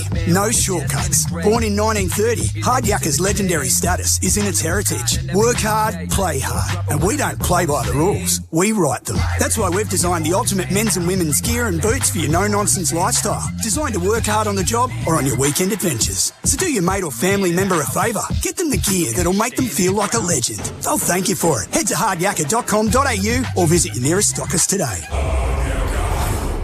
Good morning, Graham. Hey, Gray. Graham, great to see you. Okay. That was Graham before he went to Ultramatic for a CPAP machine. It's so small, he doesn't even know he's wearing it. So he gets a great night's sleep and wakes up like, group hug, everyone, come on. Ultramatic CPAP machines. Truly life-changing. Ultramatic.com.au. It's Milton from Vidoulis Garden Centre. With the sunny weather, now is a great time to think about outdoor furniture. Come and see us for special prices on a huge range of outdoor furniture. We have timber, aluminium, steel and stone, from small 3-piece to large 10-seaters, in dining and in lounge. We have it all, and you can take it home today. Yes, no waiting for your outdoor furniture. Vidoulis Garden Centre, Main North Road, Gawler, opposite the racecourse. Mini Jumbuck, Australia's favourite wool bedding products. Now located in McLaren Vale, Mini Jumbuck has a great range of quality Australian-made wool bedding products to suit all sleepers and all climates. You'll love their extensive range of Australian-made quilts, mattress toppers and pillows too. And remember, Mini Jumbuck McLaren Vale also stock a huge range of genuine sheepskin Ugg boots and quality merino wool clothing. For Australia's favourite wool products, call into Mini Jumbuck McLaren Vale, open 7 days. Ray White, big name in real estate, but also the biggest name in business broking. What makes us big? Our people, like Brett Buckley and his team. MBA, lecturer, and multi-time SA Business Broker of the Year. Brett doesn't just read a P&L, he feels it. If you're selling or expanding your business, Brett can take your business apart and find you more money. And we're not talking small change. Go on, touch base with Brett. Search Ray White Business Sales SA. So, why go with NRG Solar? The solar system installed by NRG Solar has made us change our habits in relation to the use of electricity. We followed the advice to use most of the electricity, like the aircon, during the day. And so I think that's a way of forcing the prices down as well. We have solar monitoring, and I consult it most every day. And it's been very useful to see the trends. Visit nrgsolar.com.au. 5AA's halftime wrap. It doesn't matter what level you're at, the incredible team at Drummond Golf will lift your game. Been a terrific goal kicker, and that is no exception. So it's a good early start this second quarter for St Kilda. Wines manages to crumb the footy, kicks it into the goal square, and Wines has Port Adelaide's first. Floater of a kick, high flying. It's Motlop at the back. What a mark. This is 5AA football. This is the halftime wrap thanks to Drummond Golf. I want a special shout out at halftime to our good friends at Rainwise Pools, family owned building pools in SA for over 15 years. They do a wonderful job, Rainwise. But unfortunately, they've chosen to sponsor the highlights of the first half of football, in which they've been few and far between, which is no reflection on the two sides and their endeavour. Trying hard. These conditions, though, are impossible. Well, exactly. It's like they're playing in a Rainwise pool, to be quite frank. It's really wet. They're sweating. They're wringing wet their clothes, so the ball, every time they grab the ball gets wet and slippery, and it's just so hard to pick up, so hard to possess. Probably the only thing I'd say is it just seems strange to me. They still look like they're really over-possessing it. There's lots and lots of handballs. I know there's a bit of pressure around the place, but, you know, like the Yeah, St Kilda have had 120 kicks, but they've still had 90 handballs. Like Port Adelaide have been a little bit better. They've had 126 kicks and 58 handballs, but you just really, for me, you just try and make it a territory game. Try and get the ball forward. If there is a handball, it's really only a metre. Once you try and handball a bit further than that, it's really fraught with danger with a really slippery ball. Hard to get a lot of purchase on it. And then the other thing that's a little bit surprising is the tactics from both coaches. They've both allowed each team to have a spare behind the play. And I surmise part of the reason you don't just want to bang it 50 metres forward is because you kick into an outnumber, an Ilir or a Tom Jonas down there, and at the other end it's been Battle, or it's been who are the other players? Sinclair's had a stack of the footy across half back. So I don't know why they don't try and even up the contest. So guess what? You put a member and you say, just stay on Ilir, and we're going to play 6 forwards and you've got a man each. And guess what? We're going to back you in. If we kick it forward 50 metres and we're even numbers, we'll back you in. And Port Adelaide the same. If it goes forward and you've got a forward line with Pal Pepper and Robbie Gray and Georgiades and Todd Marshall, you've got plenty of smart players down there. Back them in to say, you know what?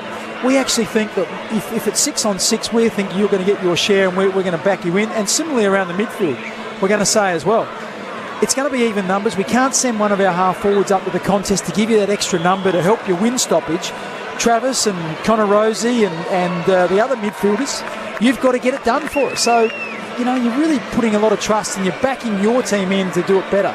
But both teams seem to be playing it a bit safe. Send their half forwards up to the contest, really congested around the footy, knowing that if they lose it, they've got a spare behind the play, and that gives them an insurance policy. It feels playing with fire for the Saints, is it not? Because it's almost as though they were content with that 2-goal lead. They're happy for this to be a soccer match, because I get Port Adelaide wanting to put a spare behind the footy in that first quarter when they were under siege. 25 inside 50s to 6. Yeah. Right. So tactically, that's right. They had to. There was no choice. The Saints are playing with fire. It's a 14-point margin. All right, it feels like 6 goals because we might not get 6 goals in this game. The way things are being played. But they had 2 gilt-edged opportunities. Absolutely, they did. Georgiades 15 metres out on a 45-degree angle, pushed it. And Sam Powell-Pepper 35 metres out directly in front and just squared it to the right. So they did enough that quarter to be level pegging at half-time. So maybe Port Adelaide are saying, you know what, we've actually squared this up. We generated 2 or 3 really good opportunities that we could have maybe won that quarter. And if we do that again, well, maybe we're square at 3/4 time. We back ourselves in to overrun them. But I don't know. If I'm Port Adelaide, I just feel like they've got enough smart players to be able to do it. Their forwards, to me, look better at the one-on-one contest than what the defence of the Saints have got. Well, let's have a look at that. Chanellas, your local market, our player of the day to half-time. It's best and fresh. It's a way of life. Chanellas, they are fantastic with what they do. Bix, who are some of those players that have impressed you to half-time, and who are some of the players you think will need to lead Port Adelaide in that second half? Yeah, well, I've really liked the defenders. Ilir, Tom Jonas, they've been really good. Sam Powell-Pepper's been great. He's had 13 disposals. Zach Butters has had 14, but been a lot of scrappy little kicks in there, 10 kicks and 4 handballs. Been hard work for him. Wines is... it sort of suits him a bit. This is a heavy sort of deck, but I just feel like he hasn't really imposed himself on this game just yet. And Travis Boak a bit the same. Travis Boak unable to really get any ascendancy. He's had 12 disposals along with Ollie Wine. So a couple of the defenders have done really well. I thought the longer that quarter went, blokes like Houston and Ryan Burton became really important. They look really calm and cool with the ball in hand, and you back those guys to find someone when they kick it. They generally don't rush the kick and give it back to the opposition. So if you're Port Adelaide, you want to try and get it in those guys' hands and get them coming through the middle of the ground, because they're the guys you want to be entering the ball inside your forward 50. Farrell hasn't seen a whole lot of it. He's just had the 4 disposals, along with Carl Amon, who's had 8, but similar type thing. If you can get those guys in the clear, those guys know how to use it and kick it well.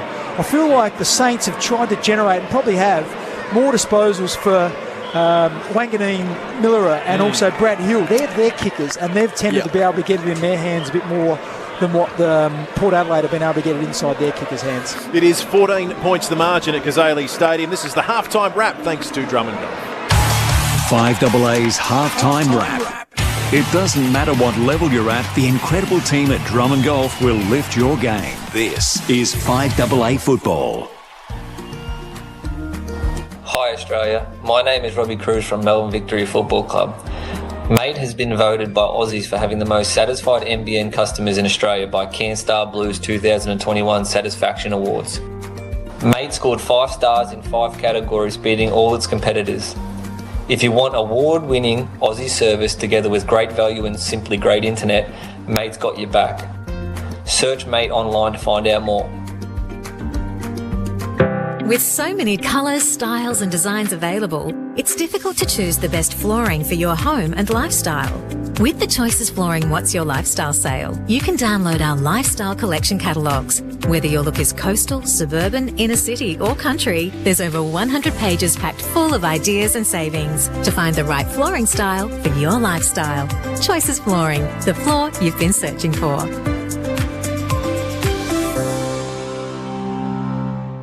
So, why go with NRG Solar? My first contact with NRG Solar was through Michael. He had a look around the house, had a look around the roof. We have particular problems with trees, so he assessed the situation, made some calculations, discussed the options with me. What I liked most about the visit was that Michael was prepared to explain things in simple language to us and look at the options and just basically being professional. Visit nrgsolar.com.au. So, what are you in for? Peak hour. Red light runner. How about you? Letterbox moved. Swear 'em alive. Yep, that's how they get you. Well, we're in good hands at Premier Panel Services. You reckon they tidy my paint up too? Oh, yeah, you've got a few scratches, mate. Yeah, well, your boot could use the work. It must have been a tough letterbox. Mate, when you see how neat Premier Panel Services are, you'll... on purpose. Visit premierpanel.com.au. Every year, people get hit by serious diseases caught from mozzie bites. Mozzies may be small, but they can still be dangerous, even deadly. So protect yourself by covering up with long, loose clothing, using insect repellent, and eliminating the water mozzies breed in. Fight the bite. Cover up, repel, eliminate. For more information, visit sahealth.sa.gov.au/fightthebite or call your local council. A message from the Government of South Australia. Alex and Mia travelled from Glenelg for plants from Garden Grove. Wade came from Harndorf for lawn, and Gemma from Gawler got her pavers from Garden Grove, one of Adelaide's biggest garden centres, with one of Adelaide's biggest ranges. No wonder people travel miles to visit. With a playground to keep the kids entertained and cafe to unwind in. Garden Grove, Golden Road, Golden Grove. 7-day delivery to your area. Garden Grove, the garden that I want. Did you know you can get paid for participating in medical research? CMAX is currently seeking healthy men aged 18 to 55 who are not on any medications to get involved in CM7521. This trial requires participants to spend 8 nights at their Adelaide-based facility and to attend 1 follow-up visit.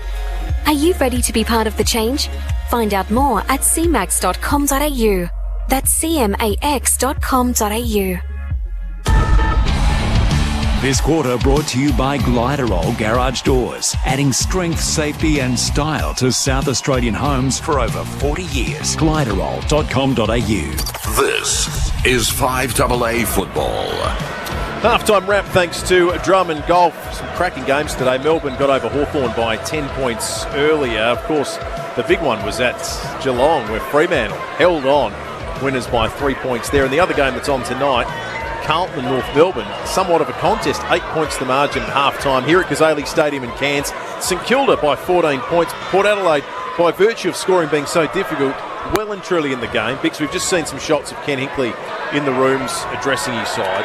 What does the message need to be? Because they're trying. Endeavour's not an issue. There's no doubt. Endeavour's not it. It's just really about how do we, one, maximise our chances, but two, how do we adjust to the conditions, and they are kicking the ball more than they normally would, but if you're going to kick it more, what does it look like? So if they've got an extra number and you're running through and you don't want to kick it forward to the extra number, kick it along the ground, because if you kick it in the air and they mark it, it's a stop play, you can't touch it. If you kick it along the ground, you give your other forwards a chance because that bloke has to pick it up, and then if he fumbles it, it gives time for you to press in behind it. It just has to become a territory game. So I think that's a little bit of the discussion. I just looked at the way he was gesturing. He was sort of had this sort of forward movement. It looked like he was saying, let's see if we can get our forwards up a bit higher and kick it over the top, and then you're running back onto the footy. So I wonder whether they might get their forwards a bit higher up the ground and just try and get it over the back and have them running back towards goal. So, look, it just has to be a slog. And as I said, I wouldn't mind seeing him even numbers up ahead of the footy. The other thing I'm interested in is what might happen is both teams have got a couple of tools. I wouldn't be surprised, I'm going out on a limb here, that Jared Leonard as the medical sub might replace either Paddy Ryder or Tom Campbell. And on the other side, whether Xavier Dersman mightn't be a better option than Finlayson or Marshall or one of those things. So expect maybe one of those big guys to get sore at some stage late in the third quarter and see if that might happen. Jeez, I don't know about the sub rule nowadays. We saw Robbie Gray last week used as the sub off, and they go, geez, did he come in sore and he's come off sore? Like, it's being exploited a little bit, but we might even see it again tonight if that's to go the case. That's the interesting one there. And I heard someone make a reasonable suggestion that says if someone uses their sub as a medical sub, then it's open slather. The other team can then actually activate their sub as a normal substitution. Fair thought like as well. The old sub, which maybe then if someone tries to exploit it, it evens it up for the other team. You might as well just make it the regular sub like what used to be then to make it But the discussion we talked about just late in that second quarter was about the spectacle of the game, and I just wonder whether the thought of, it's going to be like this. It's going to be a 5-goal to 4-goal game. Is this really promoting footy? Like at what stage do you say, you know what, when we play a game in Cairns and it's 90% humidity, it's going to be a rubbish game of football, and is that the best way to go about it? And are you doing yourself any favours? So St Kilda are saying, well, we're probably getting paid a couple of $100,000 by, I don't know, someone in Cairns or the AFL or someone to try and promote footy in a different jurisdiction. But I don't know, for me, you've got to protect the quality of your product. Exactly, yeah. Like, with due respect to the sides that are trying their hearts out in impossible conditions, and it wouldn't matter if the two top sides were playing; it'd be exactly the same game. No neutrals going, I'm buying a membership after this. 4 goals to half time. Yeah, and the people of Cairns have a TV. So if you control the quality of your product and make sure every game you put on, as much as you can control it, is in perfect conditions for footy, they'll see it. Yeah, exactly. And you play every year. Play a pre-season match up there. Absolutely. And do all your work then. Don't do it for the real stuff. It's not fair on the teams. No, and the NBA aren't playing games outdoors in a howling gale, no, are they? That's right. And that's the analogy. You're not doing yourself any favours whatsoever when you make it as hard as possible for the players in an already very difficult game. Yeah. Let's talk about some of the X factors. Obviously, we've got some rising stars out there, young players doing a job for Leader Computers. Bix, Australian-owned PC manufacturer based right here in Adelaide. Young guns that you have been impressed with so far and want to see go well in the second half. Yeah, look, there's not a whole lot who are eligible for Port Adelaide. I guess, I know Sam Hayes he's not probably eligible because he's a bit old, but he's a young player. And I thought he's done pretty well. He's done all right. Yeah, Ryder's holds his head against Ryder. Yeah, in terms of Ryder hasn't really touched the ball much around the ground. I'm just looking at the hit-outs at the moment. Ryder's had 13, Hayes has had 5, but it really hasn't translated to clearances. No. The clearance numbers are pretty even. 16 to 14, just slightly in the Saints' favour. But in terms of effective clearances, it's 11 apiece. No sides have scored from stoppage. It just isn't that night. And that's probably why Port at different stages have had a look at Sam Powell-Pepper as the ruckman. The rucks haven't really given any sort of dominance. The hit-outs to advantage there's only been 5 for the match. They're all to St Kilda, but it hasn't really hurt Port Adelaide as such. And once the ball's on the deck, maybe Ken's thinking, well, Sam Powell-Pepper then becomes an extra midfielder. Sam Powell-Pepper, it's funny, for Port Adelaide fans, they would have noticed it's the last 3 or 4 rounds he's been injected into that ruck for maybe 10-15% of game time during these last few games. Now, God knows what the reasons behind that are, but I'd love to break down the effectiveness he's actually had on those ruck contests, because clearly there's a reason they keep backing him in. Yeah, all they're saying to him is use your bulk, use your strength, push the ruckman around, don't let him hit it to advantage, and when the ball gets on the deck, well, then we're going to use you as an extra midfielder. So, yeah, look, there's I think you can get away with it for a short term, and maybe the short term is till Scott Lysek gets back, but that's fairly long term, isn't it? That's 10 or 12 weeks. Because what happens is teams get smart and they say, they're not shocked by it and they're ready for it. And if a ruck contest goes slightly to one side and Tom Campbell can get a hit at it, he's going to hit that 15 metres. And on a night like tonight, that's effectively a clearance. And I'm not sure you're in a position to be able to give up too many clearances. Looking at some of the RAA stats, Bix, I see one that you might like. Yeah, St Kilda have outscored their opposition by 146 points in the second halves of matches. That's ominous. So far this year. So Port Adelaide, hopefully they can buck that trend. All right, well, it's 14 points the margin. All in readiness for the resumption here. Second half, Kazali Stadium. Hayes, Butters, Rosie and Wines in the middle for Port Adelaide. It's going to go in the direction of Butters, who just accelerates past Wines. Goes defensive side of the centre stoppage to Bonner, who just kicks it out wide. Wants Dumont to run onto it. It's going to be Woodforth, the Saints, who gets there first. Shovels a handball over his head. Dumont manages to get it set up nicely for him, and Rosie has the football. He won't waste any time and play on his right. Inside 50 and leading up at it is Robbie Gray out of the goal square. Dry footy, Bix, makes a bit of a difference. It does. And what about the quick movement? Just Rosie took the mark, just got straight back, wheeled around and kicked it in. No spare, has an opportunity to get back and fill in that space, and it went in front of Robbie Gray. He ran on it, took a pretty simple chest mark, but like I say, dry Guernseys, dry ball. Yep. All of a sudden, skills look good. Well, they've squandered a couple of opportunities in front of goal in that second quarter, Port Adelaide. Robbie Gray will make no mistake, though. The ideal start to the second half. Port Adelaide narrow the margin to just 8 points. 3-6-24 the Saints. 2-4-16 Port Adelaide. And that is on the Glider old garage door scoreboard. Yeah, great start for Port. Exactly what they would have wanted. Got the first clearance out of the middle. Dumont got his hands on it. Really nice sort of centering kick back to Rosie. And then it was all about intent. I wonder whether that's what Ken Hinkley was talking about. Let's have some intent to move the ball a bit quicker, give our forwards a chance. We haven't really had a chance to talk about Finlayson or Marshall or Robbie Gray because this hasn't really been delivered in a way they can impact the game. So that one there, much quicker, much better. Bit of space for the Port Adelaide forwards to operate. Actually a good kick by Rosie, watching the Dave Benson Caravan replay. Gray didn't lead. Rosie just kicked it to space and Gray just picked it up quicker and ran onto it and took a chest mark. Beechwood Homes, real custom home builders goal of the day. There's only been a couple of them for Port Adelaide, so a little soccer forward for St Kilda. They're trying to get some ground advantage, but Port Adelaide will turn it over on the half-back line. Butters, short kick inside the centre square. He's found Rosie on the chest and hands it straight back to Butters. And the 1-2. He kicks up the ground. Didn't go far, only to find Wines, and his handball, loopy one back toward Butters, so he's done well from half-back to half-forward. In fact, it was Rosie who was rock and rolled on the half-back line beautifully by Brad Crouch, and the Saints will get the footy back. It's an opportunity gone begging. He was just entering the 50-metre line, had the opportunity to pump it in long and then run down from behind. Like the way he's come out of half-time. Connor Rosie, though, made a mistake there, but he's got a tack on his mind. Carl Amon drops the mark on the centre wing. Little handball. Chopped off by Ross now. He'll try to wheel around onto his left foot and kick the Saints forward of centre. One-on-one here. Membray and Alier. Alier did really well. Managed to keep his feet and shot the handball towards Amon. He's got the big man on King applying some pressure. Did just enough for Amon not to get onto his preferred foot, and on his right, chopped off by Butler.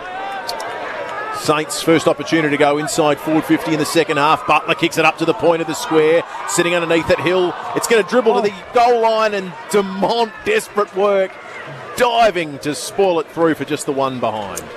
Other good thing about Port Adelaide I really like is the fact they've started with Wines, Rosie, Butters. So it's not the old firm, is it? No. Travis Boak or Robbie Gray, or we're not turning to you guys, we're turning to the future, which is these two young guns, and we're saying we need you guys now to be the mainstay. You're going to win us the game. That's what he started the game with and what he continues to back in the second half, which is what you like to see from Ken Hinkley. A couple of minutes into this third quarter. 3-7 plays 2-4. Port Adelaide on the surge again. Robbie Gray goes inside 50. It's a relatively deep ball to Farrell. He takes a great one-on-one mark against Webster. He's on a slight angle, but pretty much directly in front, and the chance to kick their third goal and really tighten this margin. And guess what?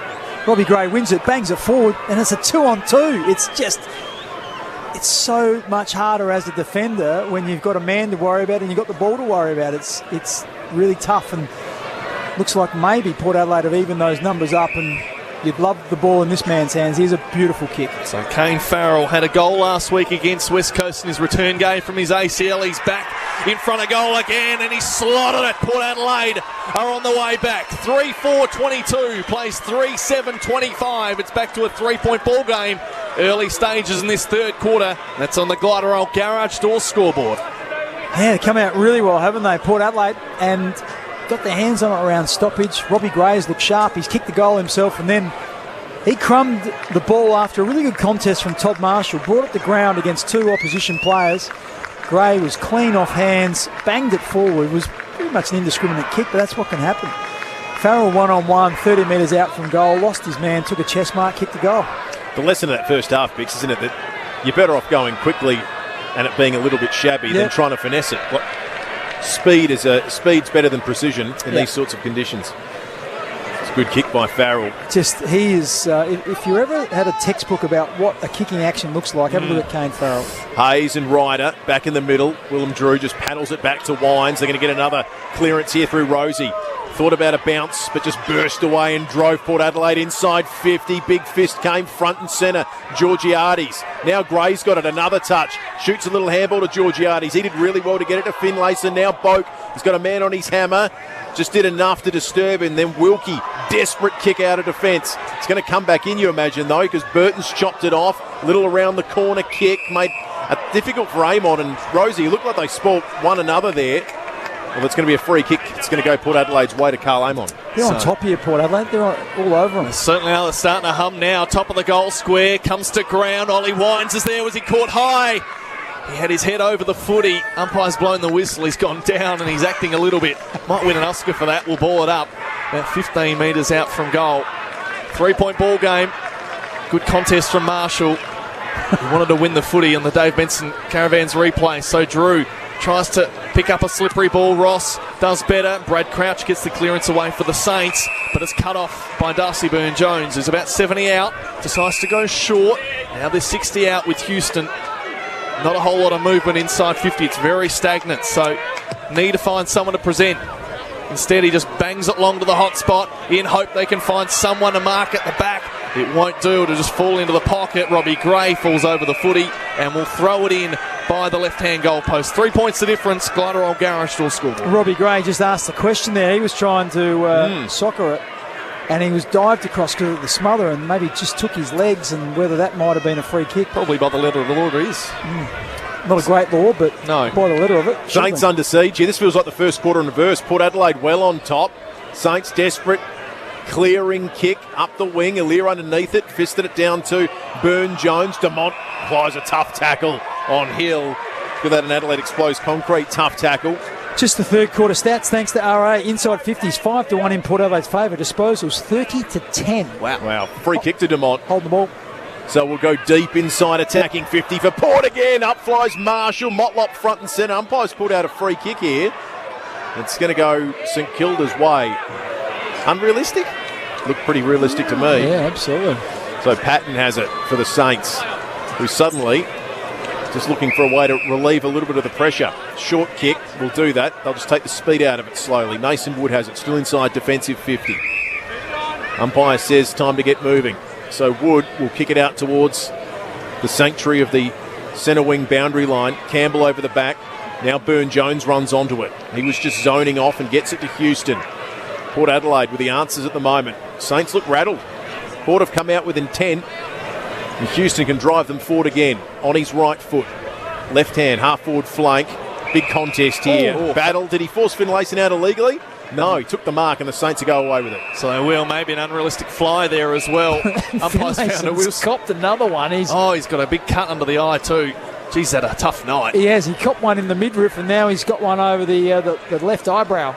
He'll have a stitch or two on that one, I reckon. So it was Mason Wood who came in nice and high. Left elbow. Dave Benson Caravans replay showing us all as they kick up toward the half-forward flank. Alir at the back. Max King at the back, even better. He just had it land in his lap. Kicks inside 50. He had Higgins there against Jonas. Always a tough one. Burton goes backwards to Amon. Under some pressure here, the power. Now they have to handball out of trouble. Byrne-Jones. Yeah, it had to be a deliberate one there. He was up against it because he was about to get tackled and he had the handball. He didn't want to handball to an opposition player, so he handballed it straight over the boundary line.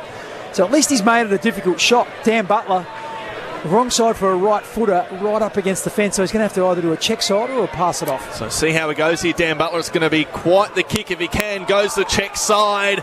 It's not quite going to get in for a score. It's just going to land in front of the behinds and gets punched through for a behind. So 3 goals, 8 St Kilda 26, leading Port Adelaide by 4 points. 3 goals, 4-22. That's all on the Glarderol Garage Door scoreboard. 7 minutes gone, Excelsior Hotel clock. Just looking at the Dave Benson Caravans replay of that.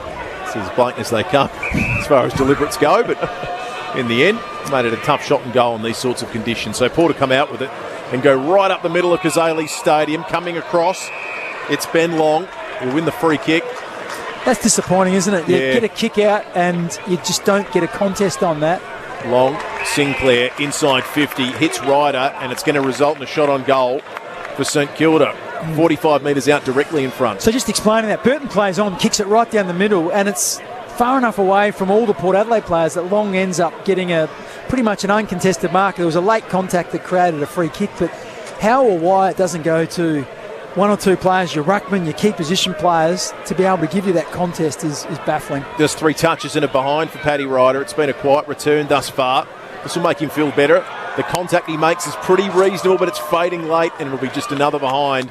St Kilda's 9th of the evening, 3-9-27. They extend that margin to 5 points on the Glarderol Garage Door scoreboard. Well, the Saints having a moment now. Port Adelaide had the first 6 or 7 minutes of this quarter where it was all in their half. Now the St Kilda have had the last 2 shots on goal. Some good ebbs and flows in this one so far, as we're kicking out of defence here with Ryan Burton. And the mark taken, the turnover, Windhager's taken the good chest mark, but a free kick's found. So it'll be Dougal Howard, the former Port Adelaide player himself, who gets the footy on the central wing, kicks inside 50, tried to lower the eyes a little bit, was looking for King. Higgins was held maybe. Good pressure here from Port Adelaide as they try to corral. Brad Crouch gets a handball away. McKenzie on the boundary line. This will be a ridiculous goal if it goes in. It just goes across the face. Nasiah Wanganeen Miller on the line looking for a chest mark too. 3 goals, 10 now St Kilda. They're working by behinds. Leads Port Adelaide 3-4-22.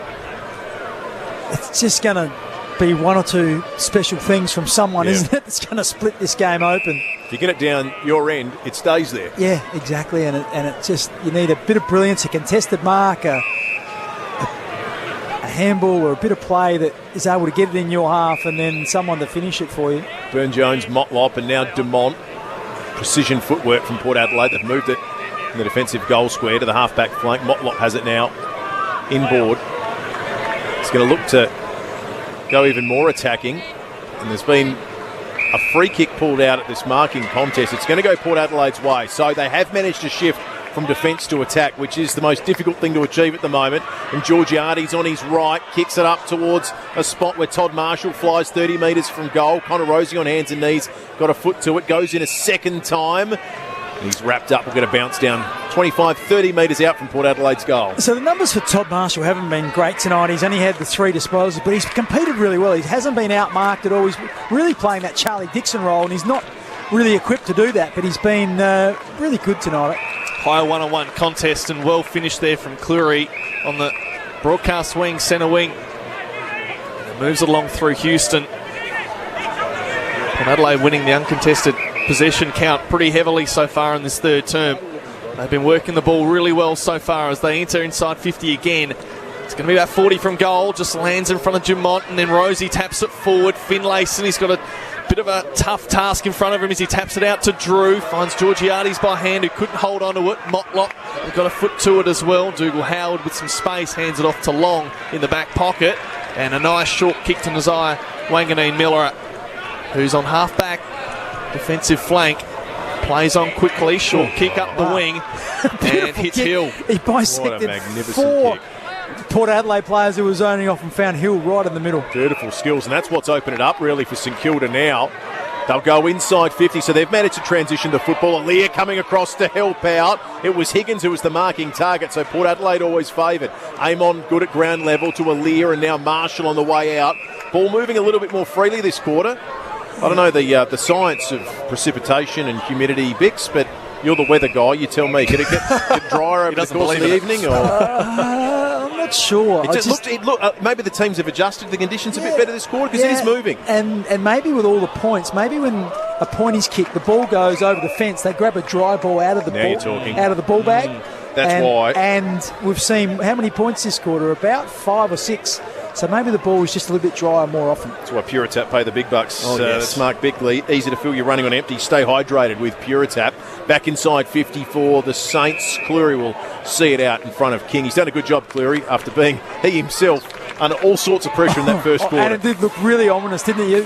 If you had to have predicted what was going to happen tonight, you would have penciled Max King down for probably 3 of their 7 or 8 goals, but he just hasn't got on the scoreboard yet, which is great work by Cleary. It's had a good night for Zambruros, running hot throughout that first half and continues to be. A little bit of ruck work done again there from Sampal Pepper, and now Farrell clears the footy onto the broadcast wing, just punched out of the way from Marshall, who competed well. Georgiades goes in head first, but then Cut goes in a second time to go and grab it, as does Gresham, and then hands it off to Zach Butters unintentionally. He kicks up to the half-forward line. Good chest mark, Robbie Gray. Now he's got no one in front of him. 2 St Kilda players running back into that paddock. 50 metres. Oh, my goodness. 50, and there's a 50.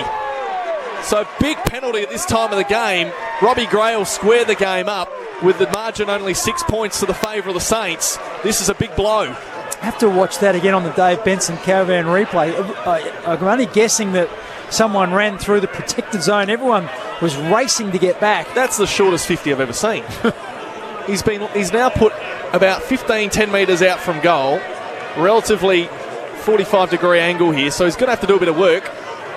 Mark was taken right on the paint at 50, so I'm amazed that they've only put him here. Anyway, he lines up. He should be able to kick it because he's a master with the leg. Does put it through, straight through the guts, and Port Adelaide have levelled the scores. Down by 14 at half-time, and they've hit back beautifully in this third quarter. 4-4-28 plays St Kilda inaccurate. 3-10-28. We have a tied ball game at Kazali Stadium. Oh, we talked about it. Maybe just taking 1 or 2 players with their brilliance to break this game open. Well, Robbie Gray's kicked 2 this quarter, and he gave the third one off. He was the one that entered it in for Kane Farrell. Stroke of luck there for Port Adelaide, I guess, or a stroke of silliness from St Kilda, but that was probably 55 metres out on the Dave Benson Caravan replay, and then weren't able to work out. Just get another look at it now. Goes forward. Yeah, I reckon it's there. It's who's that? The captain, Jack Steele. Yeah, it was probably 8 metres instead of 10 in the protected zone. And that's what I think makes a lot of people unhappy with this rule. He wasn't impacting Robbie Gray in any way. Anyway, that's the rules. Brad Crouch wins the clearance. The whistle's gone, though. He tumbled it inside, attacking 50 for the Saints, but it's going to come back. It'll be a free kick for Paddy Ryder. I'm not sure that's a better result for the Saints. Yeah, look, I think there's a rule that says you can't do advantage from stoppages because everyone looks around and wonders whose free kick it is. So I think that's why the umpire brought it back. So Paddy Ryder now will have to kick into an absolute sea of power defenders and Saints forwards. Gets out the back towards Bonner. Max King tried to pick it up, was dispossessed.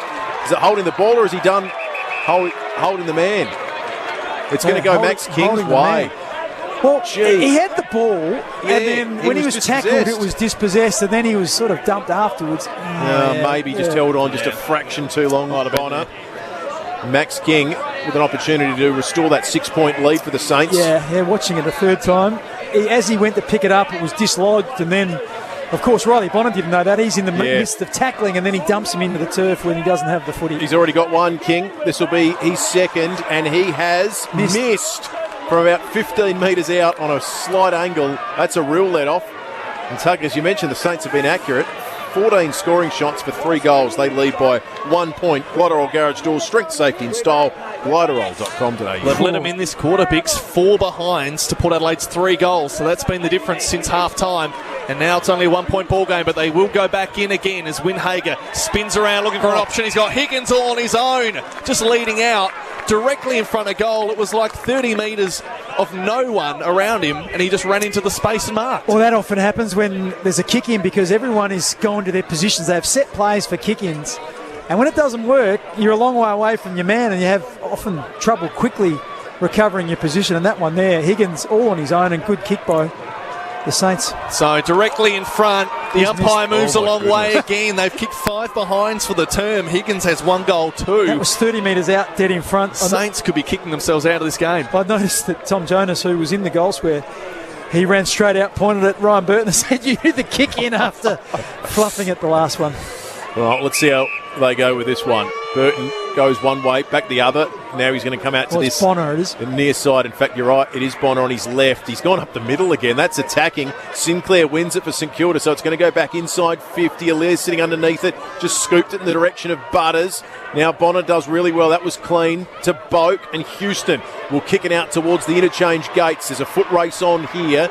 It's going to be Sam Powell-Pepper, who tried to apply a bit of body pressure. Webster got it from Sinclair. Now it's Long. He tries to get it back to Sinclair, and he did really well. That was clever, but Sinclair didn't make contact. The ball hit his shin and just dribbled a metre. Gave Motlop a chance to kick Port Adelaide inside 50. Georgiades fires at it, but now it drops to Finlayson. One behind. Just on the left foot too. It was perfect for him.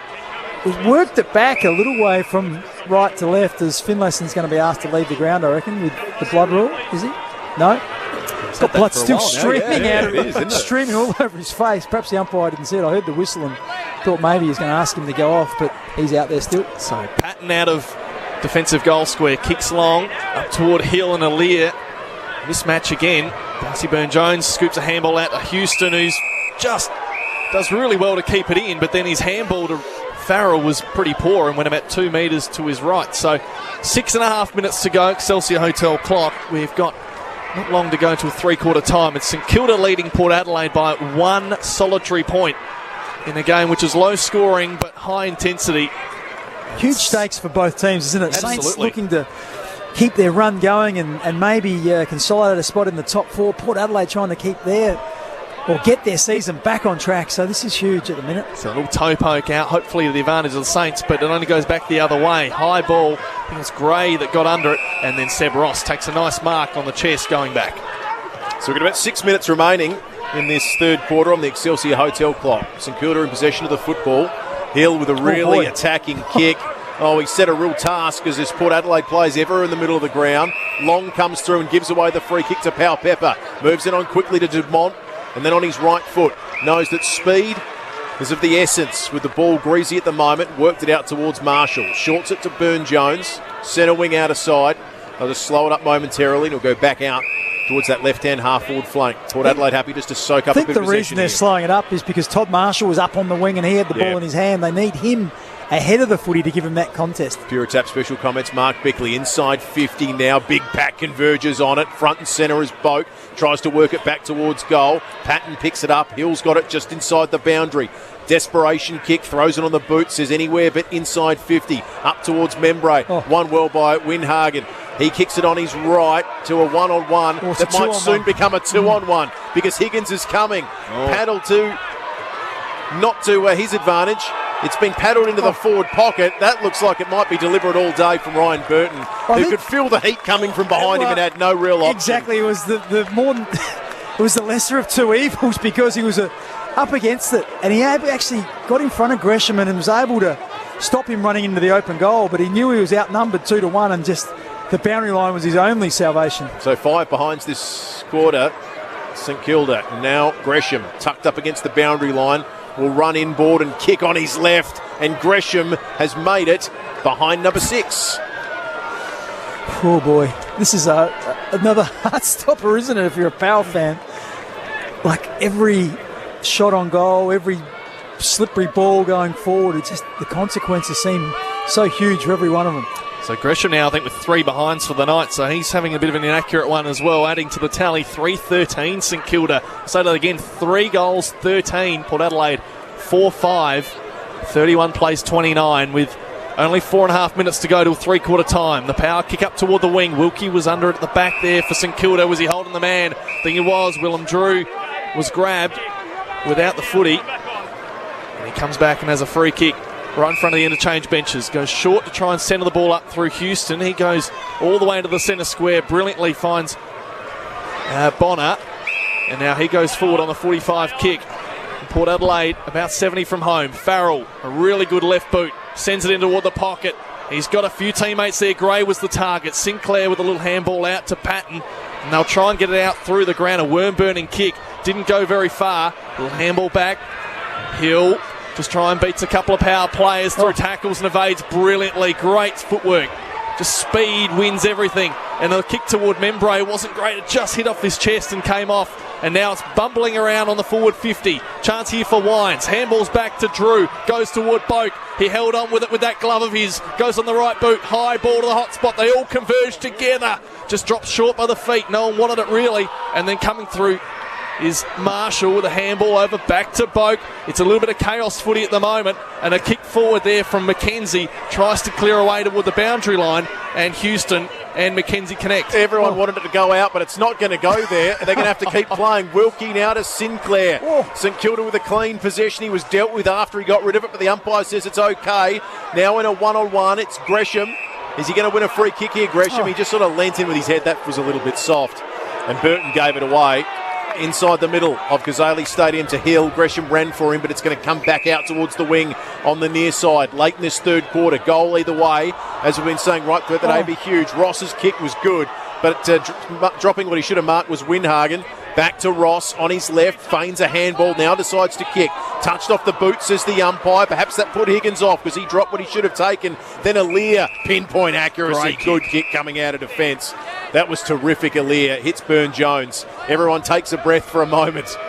It's been frenetic. These quarters must feel like an eternity out there at the moment. Not a lot of respite. Port Adelaide with the football. Inside their defensive 50.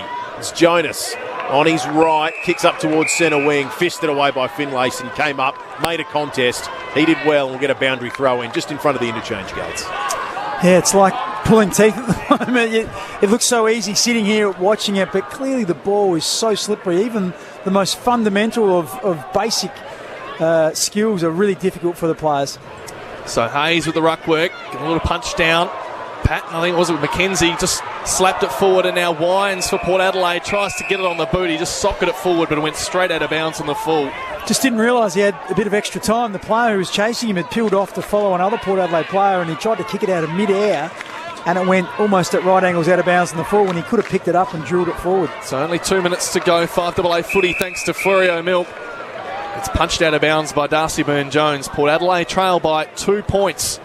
It's been close all the way through purely because it's been low scoring. Yeah, it's been a good quarter for Port though. In the end, they've kicked 3-1 this quarter. The Saints 7 behind, so they've dragged back 12 points in this contest. Hayes and Campbell. Campbell works to the front. Ollie Wines over the footy. Gets it back to Amon on his left. He kicks it up towards the half-forward flank. Motlop soccers it off the ground and gets Port Adelaide inside 50. A little bit of fancy footwork came. Ball to Ross. Now Sinclair running onto it. Motlop bullocked him off it. Here's Ross again. Feels like he's running hot thanks to Zambreros. Mackenzie just toe pokes it to his own advantage.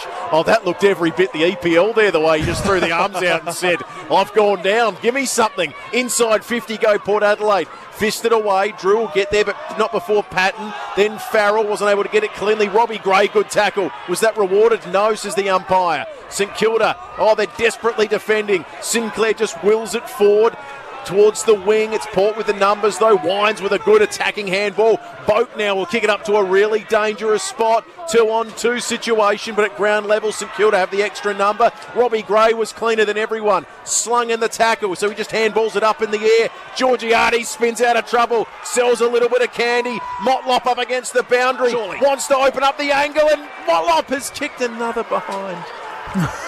Another. Just every bit of play, every opportunity is just so important. And that one there, Daniel Motlop, he improved the angle. Stephen, I should say, not Daniel. Daniel might have kicked it. Stephen just improved the angle and tried the check side, but he just got it a little bit skinny. 19 behinds, 7 goals for the game. That's the total on the Glider Algarve Store scoreboard. 31 plays 30. It's St Kilda by a point. And we've got 38 seconds to go. Windhager on the half-back line. Connects with Ross with handball. He kicks up toward the wing. Burn-Jones flows back. Almost took a great mark. Butler continues to soccer as the umpire just stops the clock for a minute. He's called that kicking in danger. Yeah. You don't see that paid off. No, you don't. No. And it wasn't really in danger. It's just a toe poke. No. Especially on a night like tonight, there's been a lot of soccering. But with 24 seconds, time back on, Port Adelaide have one last chance to go inside 50 and attack to score to take the lead, but it's well cut off. Great mark. Flying back is Campbell, the ruckman for St Kilda, and he'll probably count down these last 10 seconds here for the Saints. 3:13.31, place 4:6:30. It's up along the interchange benches. Aliir with the big punch. It'll roll out of bounds. Seconds to go until three-quarter time. It's been tough watching for most at home. Hopefully we have a grandstand finish with the scores as close as they are. It's quite remarkable. At one stage it was 8-2, the free kicks in the first quarter after about 10 minutes. It's now 10-6. We've seen 4 free kicks in 2.5 quarters of footy. It's just remarkable. Siren goes. Look at a ball game, gentlemen. It's 1 point the margin. Saints in the lead. Huge fourth quarter coming up. We'll take you through it. Three-quarter time coming up on 5AA Footy, thanks to the Fleurier Milk Company. This quarter brought to you by Gliderol Garage Doors, adding strength, safety and style to South Australian homes for over 40 years. Gliderol.com.au. This is 5AA Football. Moving house? Use the team that's easy and affordable. Budget Car and Truck Rental. SA family owned and operated, 20 locations across SA, plus the largest variety of vehicles for hire. Whatever your household size, you're kicking goals from small cars to courier vans and furniture removal vans. And you only need your car licence. Winning. Move your possessions the smart way with Budget Car and Truck Rental. Call Budget now on 13 27 27. Hello, Frank Walker from National Tiles. Since the start of COVID, National Tiles have doubled our stock holdings to ensure our customers would not be caught short. So if you need tiles now, go online to National Tiles tonight. At National Tiles, you get free samples, free delivery, and our exclusive free money-back guarantee. Yes, at National Tiles, there's no waiting and no delays. So for tiles you need now, go to nationaltiles.com.au tonight. Conditions apply. Whoa! That's Internode's NBN 50 plan. With typical evening speeds of 50 megabits per second, we may have made it... Whoa! Too fast! And it's just $59.99 a month for the first 6 months, then $79.99 a month. Call Internode on 136633 to check availability. Seriously? Minimum charge is $359.94. Speeds may vary. New customers only. Offer may be withdrawn without notice. Hi, Susanna Toop here from Toop & Toop. We have just launched an industry first. We're now giving tenants early access to rental properties. Tenants have the opportunity to secure a home up to 2 months in advance and before they become publicly available, giving you greater peace of mind that your next rental property is secured. Simply register online at toop.com.au/rent. and we will notify you of any properties that match your needs. It's that easy. And our landlords are benefiting too from our new innovation. On average, we meet over 600 tenants at our open homes each month who are actively looking for a new home to rent. Our landlords can tap into this network and secure quality tenants up to 2 months in advance and before they incur hundreds of dollars in advertising and vacancy costs. If you want to access this incredible tenant network or secure your next home sooner, head to toop.com.au or call us on 8362 8888. That's 8362 8888. Car window smashed, cracked, scratched or chipped? Call us at Complete Windscreens. For well over 40 years, Complete Windscreens have been the experts in windscreen replacement and repairs. And it doesn't matter what vehicle you drive. We can supply and fit windscreens to all makes and models, including trucks, buses and earth-moving equipment. We'll even take care of your window tinting. And we can do emergency repairs or same-day servicing. For anything windscreens, trust Complete Windscreens. Visit completewindscreens.com.au. We'll look after you. Ask your friends about the Sleeping Duck. It's the new better way to upgrade your mattress. Created by 2 aerospace engineers, this mattress is a game changer. It's won a ton of awards and has been taking Australia by storm. It's manufacturer direct, built to incredibly high standards with twice-tempered steel springs and 100% high-density foams. Don't get stuck or pay too much ever again. Get your 100-night trial at sleepingduck.com. Sleeping Duck, it's the smarter way.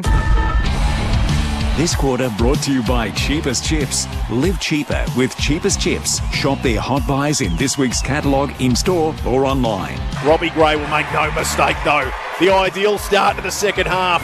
Port Adelaide narrow the margin to just 8 points. In front of goal again, and he's slotted it. Port Adelaide are on the way back. Straight through the guts, and Port Adelaide have levelled the scores. Down by 14 at half-time, and they've hit back beautifully in this third quarter. This is 5AA Football.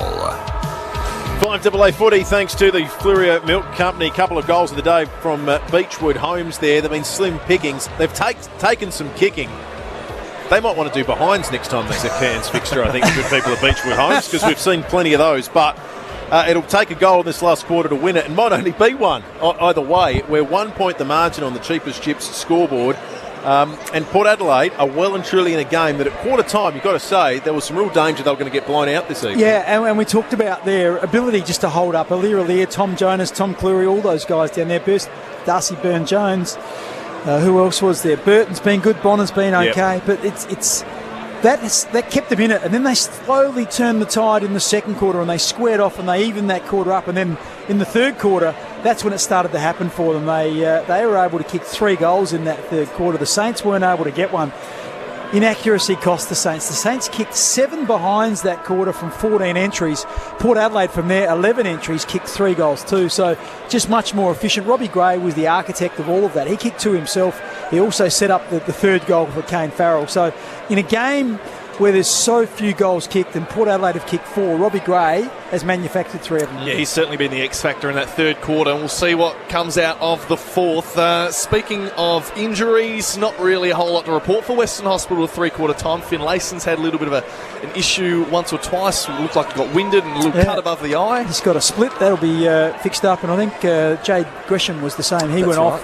Might have had a cut split as well. I just did notice they use hemorrhoid cream to stop the bleeding. Looked like Robbie Gray might have got a scratch on his face, and he's got that plastered all over his face. It's certainly not sunburn cream, I'm sure of that. No, because the sun is not shining at Kazali Stadium. Now, the start might be all important here. We've seen goals kicked early in quarters when the in ball's this game. Dry. The ball's been dry.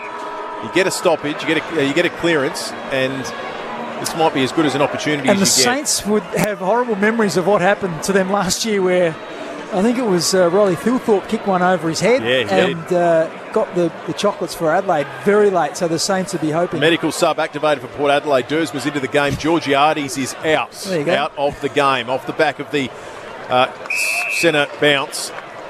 Houston got it and won it forward, but only as far as the Saints at centre half back. Now Hill's got it, works it out towards centre wing.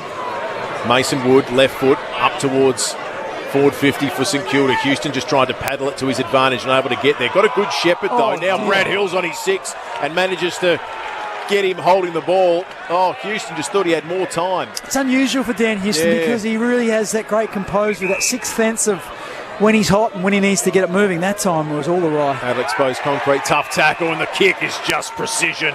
Hits Max King leading up at the footy. That's as good a service as he's got all day. Max King will line up for his third, and an all-important shot on goal for the Saints. They lead by 1 point. 1 minute gone in this last quarter on the Excelsior Hotel Club. Yeah, well, it's going to be a big kick for King. I think he's just got the one, hasn't he? One goal, one? Yeah, 1 goal, 1. He missed a sitter in that. That's right. I penciled him in for one that he should have kicked. This one, he makes no mistake. Well, that sets a task for Port Adelaide now. The ideal start for the Saints in this fourth quarter. Max King has his second. 4-13 the Saints, 37, 7-point margin over Port Adelaide. Cheapest chip scoreboard. Well, you called it well in terms of when the ball is a bit dry, they're able to use it a bit better. But it was really a mistake from Port Adelaide. Dan Houston just didn't have that sense of the moment. He was under enormous pressure from Hill, run down from behind, but he was just coasting, looking at his options ahead of the footy. And then Hill got back and just really kicked it to a dangerous position. And one thing we know about Max King is he's got unbelievable athleticism and was just able to push off Cleary and then get back at the footy, and in the end took an uncontested chest mark. Cleary would be a little bit disappointed he didn't get a bit more assistance from some of the other tall Port Adelaide defenders. Coming off 1 goal, 7 last week, Max King, so the Demons might have been in his head in that pressure moment, but he settled and kicked a really important goal for the Saints. They lead by 7. Rosie dumped in a good tackle there from Steele as they win the footy, holding the ball. Inside 50 again, the Saints they go. 40 from home, Membry was leading, dropped the mark. Burn-Jones, blind kick around the body, connects now with Gresham, who's got some time and space, looks lowers the eyes and leading out again is Max King into the pocket, and he'll shoot for goal once again, 20 out on about a 60-degree angle. Just about to blow this game wide open. He did this in the third quarter against Fremantle earlier this year. They had a great win over in Perth. He kicked 4 goals in the third quarter and was the absolute match winner. But Darcy Burn-Jones will be disappointed. He got the ball and just kicked it indiscriminately, and it went across the ground straight to Gresham. Gresham pinged it straight back into Max King. 4th highest leading goal kicker in the competition, Max King. Great young man, but that kick is not great at all. It's gone across the face. He's now got 2 goals too, and just adds to that inaccurate scoreboard for the Saints. Chip scoreboard 4-14-38. The Saints lead Port by 8 points, 4-6-30. And the 2 misses have been set shots within 25 metres, so just a diabolical situation. Is it not 50 metres? No. Burton brought it back into play to He didn't lift his foot. It was like a travelling you're bus. stuck in the mat. He tried to shake Brad Hill out of his boots, but it was no 50-metre. Anyway, Port Adelaide continue on. Houston's got it now. Centre wing out of side. That's a spearing ball to Powell Pepper, who tried to finesse a handball to Finlayson. Tough conditions for that. Finlayson made it look okay. Then Rosie's in all sorts of trouble. Powell Pepper comes bursting through. Kick clear by Patton. Big fly came from Ward. You can just tell the footy is dry and guys are able to do things with it they haven't been able to do. Port Adelaide will rue that. They've had 7 handballs in a row within 70 metres of goal. They could have put it deep inside their forward 50 and given himself a chance to score. Wood to Gresham, who's had some nice moments early in this quarter. Now on his right. Kicks up towards a marking target, and that man, King, almost took another mark. Full chested, had 2 bites of it. Oh, he's the danger man in this last quarter. Yep. They need to put a lid on him, Port Adelaide, because he is looking ominous. Yeah, picked up where he started in the first quarter. He looked like he was going to catch everything. Just couldn't quite finish him off, and he's looked really dangerous at the start of this quarter. So if you just caught up, Georgiades with a calf has been subbed out for Port Adelaide. Dersma activated at the start of this 4th quarter. Hill tries to soccer the ball forward, does a pretty good job of it too, scoops it up toward the half-forward line, cut off there now by Dumont, and now Dersma, that activated sub, gets a touch, looks toward Marshall, he was held well there by Dougal Howard. A bit of a suplex move in the end, wasn't it? Just got him from the waist. Caught him backwards and then brought him down. So we'll ball it up on that broadcast wing. And the umpire decides to nominate the ruckman. They're 20 metres away from the contest. They take their time to get there, and finally the ruck battle comes. Windhager spun around. Looked like holding the ball. Did look holding the ball. Dumont goes inside 50, a bit of a grubber kick. Had Robbie Gray leading the foot race. Finlayson tries to apply a tackle on Battle. Patton doesn't do a great job. Finlayson still with a second effort. Brilliant. Handballs out to Amon, and he gets it back again. Finlayson inside 50 kick. He had Rosie there diving on it, Boak.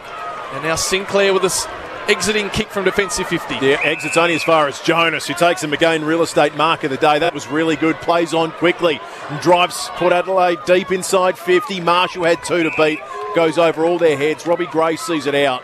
And this is the kind of opportunity in this quarter that Port Adelaide need to try and make something of. Exactly, but I love that. Jonas takes a mark at 7. He just gets around, rolls in, kicks it as long as he can to 10 metres out. It goes out of bounds, but tell you what, you're loving this now. If you're a Port Adelaide fan, you've got a real chance. Get some movement through the stoppage, and if you don't get a shot, at least you might have a chance at a free kick. Umpire just a couple of metres around from the behind post where he'd throw it in. He'll be 1 metre closer than that because Hayes has fisted it back towards the boundary line. We'll get another throw in. Port can keep the pressure on. Just over 4 minutes gone on the Excelsior Hotel clock in this 4th quarter. 8 points the margin. It's a 1 point margin at 3-quarter time.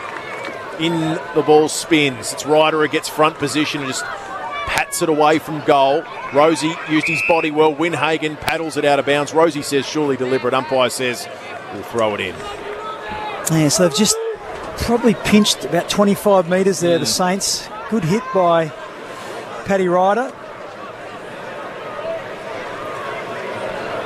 So ball back in, about 40 from Port Adelaide's goal. Hayes does a bit of palm work, and then Butters was caught in a good tackle and clearing away there. Mason Wood gets a bouncing footy into the centre square. Burton finds a way to win it.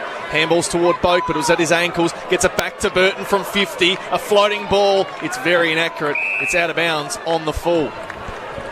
Just half chances, just aren't able to grab them, Paul. But at the same time, they've got it locked in their forward 50. The Saints just cannot get it out, so just having a moment. So Wilkie now decides to move it along the line, and with Ryder at the front of the pack, Mason Wood comes through to help. It goes out of bounds. We'll have another throw in.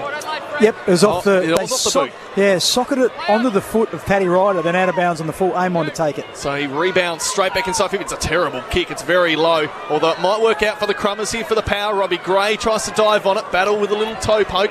He's got Steele there, but Port Adelaide's numbers are better. Taps it forward now. A chance for Burton, who goes around the body, snap kick, spots up Marshall, who's all on his own on the other side. Just opened up the other side of 50 Bix.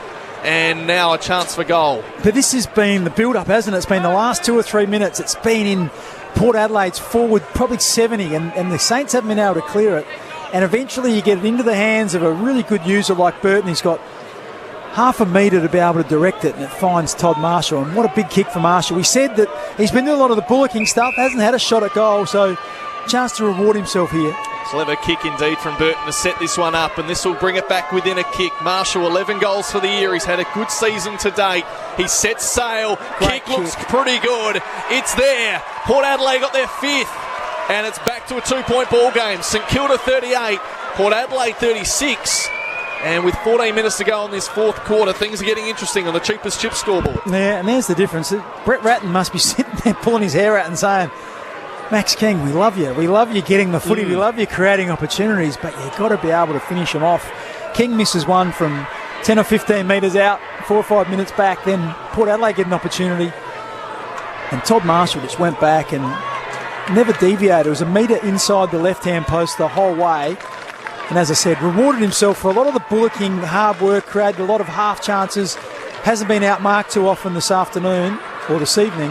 And now gets on the scoreboard with a beautiful finish. We're back in the middle of Kazali Stadium. It's looking increasingly muddy as foot traffic has just turned up the turf. It's going to be Hayes and Campbell. Does well, Campbell. Oh, he ended up being the recipient of Hayes' good ruck work lying on his back. Now Amon on his left will kick Port Adelaide up towards their attacking 50. Good spoil came at the front from Butters. Now Dersma. Drew paddles it to his own advantage just outside 50. Waiting for it was Wines. Swung a handball out towards Amon. He can run to the edge of 50, then drive a kick into the opposing pocket. That's class. Carl Amon's hit Farrell. There's not many blokes in the AFL that can hit that kick. Nah, that's very, very few, and that's why I think so many people were a little bit shocked when he found himself out of the team. He hadn't been disastrous. And that's what he's capable of. We talked about, that's exactly the prototype. Ollie Wines wins a hardball. Guess what he does? He flips it about 3 or 4 metres to the outside. Amon gets it, runs onto his left foot, and then draws Farrell into the footy with a great pass. He's 25 metres out on a 45-degree arrow, and Farrell has just slammed it across the face for a behind. I was marking that one down, Bix. Look, Farrell should have been his second. It should have been a Port Adelaide lead. And he's one player, you want the ball in his hands. Oh, my goodness. The camera pans to Ken Hinkley, and he just cannot believe it. So Sinclair clears out of defence for the Saints, but it may only go straight back in. The handball toward Amon. He goes inside 50 again. There in the pack was Marshall. Crumming is Robbie Gray. He's the magician, but he's not on this occasion. He only ties the scores with another behind, 38 apiece. They're all over him, though, at the moment. They just don't want the lead. Port Adelaide have some real momentum here. The Saints just can't get it out of their own defensive half, and Robbie Gray, as soon as it left his boot, he looked up to the sky and rued the missed opportunity. Cheap as chips scoreboard, 4-14 St Kilda, Port Adelaide 5-8. Level at 38 apiece. We've got 12 and a half minutes all the way to the end. And this is going to be a grandstand finish, we know it. It's been close the whole way through. The kick was a bit astray from the Saints, out of bounds on the full. Looking for Nazai Wangane Miller and missed him by about 5 metres. It was dumb because what happened, he stood there, and then the umpire called play on. The man at the mark ran at him, and he had no room to move. So Farrell spears a kick inside the pocket. Marshall was there. Battle clears the ball away for the Saints. A couple of gilded opportunities for Port Adelaide. Fisted away now by Farrell from Wanganeen Miller. Boundary throw in, still locked in Port Adelaide's forward half. Out of side. How long has it been since Port have played in a draw? Ooh, might be the day for it. It's a swamp thing. 38 apiece. 9 goals on the day, 22 behinds between the two sides. It's 38 apiece right now. We're closing in the halfway mark of this last quarter. Pal Pepper tried to bust through, not able to get there. Wanganeen Miller sort of tried to sock it away. Farrell got it to Rosie. Now Amon. That was good. He just waded through the traffic on his left. Gives Port Adelaide a lead. Gets to the goal line. Dougal Howard fisted it through. 1 behind. So Port Adelaide lead now. And the Saints with it all to do. Well, this quarter, it's been played almost exclusively after about the first 3 or 4 minutes in Port Adelaide's forward half. The inside 50s, 10 to Port, just 4 to St Kilda. And right now, they're looking like winners, Port. Tell you who's running hot thanks to Sombreros. It's Carl Amon. He's having a lot to say about this game at the moment. Brought back into play. Aaliyah takes an uncontested mark. Just read it better than everyone, Aaliyah. Working off the halfback flank. Now gets it to Bonner, and it's going deep inside forward 50 for Port Adelaide again. There's a wrestle. Wilkie one out over Robbie Gray. Gets it to Mason Wood. So the Saints will exit defensive 50, but not by far, and potentially not for long, as we'll get a boundary throw in where the 50 meets the boundary. I know there's pressure, but Mason Wood, running out of defensive 50, tries to kick it 15 metres to a bloke on a lead with someone 1 millimetre up his backside. Why wouldn't you kick it 50 metres down as far as you can to your next player who's going to contest the ball? Saints looking to win their 6th straight game of the year. And Port Adelaide looking to go back-to-back. A handball from Houston goes out of bounds again. We're on centre wing, far side of Kazali Stadium up in Cairns. Very greasy conditions if you've just joined us. 5AA footy for Frio Milk. It's a 1-point lead for Port Adelaide. They've been down all game until this last couple of minutes. Sam Powell-Pepper in the ruck again. Hopefully he's able to nullify Big Campbell. Unbelievable how he continues to keep getting a gig in the ruck, and there he is winning it, but not for long. Stolen by Gresham, and he just kicks a blind ball up toward his forward half. At the back, Jonas won it from the contest, and then he kicks around the body long up the wing. Dropped by Steele, who's usually really good with his hands, but it's a greasy footy. Wanganeen Miller, hands off. And now the kick not great there from Campbell. Webster almost under it there with Butters. And coming in late was Marshall and Hill. They're all trying to pile on top. Little tackle there on Houston. Hill again. They're on the centre wing, but no one's doing much with it. Wanganeen Miller finally a clean ball. Kicks out toward the forward flank. Membree's been quiet tonight. Around the body kick toward King. He had Cleary in the back of him though, and he was better. Good defence. And he switches the ball up with a mark. And well taken by Dersma going back with a flight. Made to earn it by Sinclair Dersma. Medical substitute on for Georgiades. Good kick. Just works it up towards centre wing. He's dry. Further afield to Drew. If it sits up for him, it doesn't. He had an opportunity to drive Port Adelaide inside 50, but it'll dribble out of bounds. Left-hand half-forward flank. Drew with his hands on his hips. Just looking at some of the RAA stats for this quarter, Carl Amon's had 8 disposals, 6 kicks, 2 handballs. He's been probably the most influential player on the ground in this last quarter. Running hot thanks to Zambrero. Yep, RAA stats. It's Powell-Pepper and Ryder this time in the ruck. Ryder wins it down. First man on it was Rosie, and then Wines was able to stand up in the tackle, just force it forward. It's going to come back to Wines here, and this time he kicks Port Adelaide into the forward pocket. Marshall, sport away from him. Finlayson with an important tap to Robbie Gray, who was clean. Away from him, long, comes to Powell-Pepper. He tries to squeeze a little kick into the goal square, and it bizarrely feels like an important point because it's a 2-point lead. You probably think the Saints have to kick a goal now, don't you? That's what it makes you feel like. Well, once again, the last 10 inside 50s, Port Adelaide have had 9 of them. So, thanks to RAA, that stat, but it just feels like they are well on top at the moment. Saints just cannot clear it out of their defensive zone. They haven't done a whole lot in their forward half this quarter either, as Dougal Howard runs out of defensive square and sells a little pup there for Marshall and kicks it out toward the wing. He's got Steele, who connects up with Brad Crouch, who's running backwards in hope to go forward. The kick just goes high, pretty much lands where he came from, and a good mark under it there, the captain Steele for St Kilda. And we'll try and settle some things down here, find some new options, and find a corridor. This one right in front of the interchange bench. In fact, he's kicked it to some of the blokes on the bench. It's on the full. Might have just bounced on the line. Looks like it might be a throw in there. Maybe it is, because it looked like it was pretty much on the full from the angle we had. 9.5 minutes to go. Final quarter. Port Adelaide in front by 2 points. And Bix is right for Puritap. That's why he's here. It will be a throw in. Centre wing in front of the members. Ryder and Sam Powell-Pepper in the ruck. Still trying to come to terms with that. Wines doing his work on ground level, hands and knees. Tries to beat Higgins. Gets it out for Dumont. Little handball to Burton, who just goes on the boot. Big and long. Hopeful for the one-on-one. Finlayson backed in his teammate. Sees it over the line. Another throw in front of the benches. 9 minutes. That's all we have left at Kazali Stadium. And Port Adelaide with a slim margin of 2. Yeah, well, they've got their ruckman back on. Sam Hayes now back on the deck. You just feel like the minute you get Paddy Ryder against Sam Powell-Pepper, that's not the matchup you want in a close game. If they can connect with some of his midfielders and the ball goes Saints' way, that's not a great result. Ryder and Hayes, I think Hayes won it on that occasion, in the direction of Crouch and Rosie. Crouch will just soccer it up the wing. Houston picked it up cleanly. That was really good. Now he kicks Port Adelaide inside 50. Can anyone take a mark? Fisted away. Now Long will crumb it front and centre and just kick it out towards space. There's a foot race on here. It's Hill and Farrell. No, it's Wanganeen Miller and Farrell. And Wanganeen Miller was really good. Kept it in front of him. He's won about 40 metres. Now it's Jonas's job to chase. He socketed it again. Membry this time with a soccer. Inside 50, Burton bobbling around in his hands. He'll clear it out towards the wing. Now it's Farrell, I think, that turns defender. Powell-Pepper comes bursting through. We'll get a boundary throw in on that outer side. Right in the middle of the ground. It feels a lifetime ago that Max King threatened to take this fourth quarter apart. Third minute of the quarter. Yeah, that's it. But what great work by Wanganeen Miller. He gained 60 or 70 metres. I tell you what, though, Ryan Burton is playing a fair sort of game across half-back. He's almost impassable for Port. All right, now boundary throw in. Fisted away by Rosie. Powell-Pepper coming through. Patton on his 6. Ross falls on top of Ollie Wines.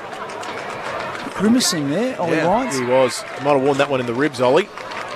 He won't mind, though. He's got a fair set of him. He's a pretty strong boy, isn't he? Exactly right. Bounce down. Ross after the footy, but it's Boat back to Houston.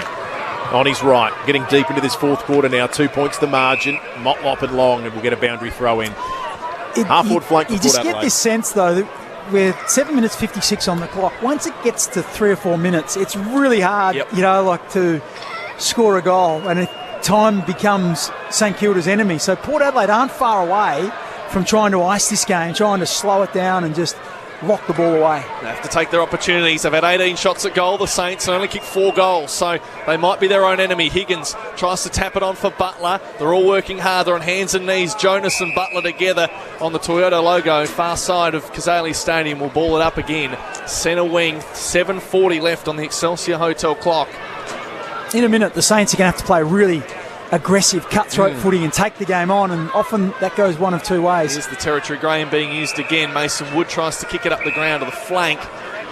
It can be high reward, but it's also high risk, and often when you go that way, you concede scores. So this game about to reach a big crescendo, I think. Well, this stoppage will be interesting because we're throwing it in about 60 from St Kilda goal, and a couple of clearances here, and they might be able to get something close to goal. Ryder out the back. Here's Brad Crouch, the man you want with the footy. Lowers the eyes. He was looking for a teammate, King. He just bounced at their ankles. Here's a chance. Boak was he held on to. Bonner, he's clearing ball. It's a high kick. Sitting under it's one power player. It's Ollie Wines. He just dropped it.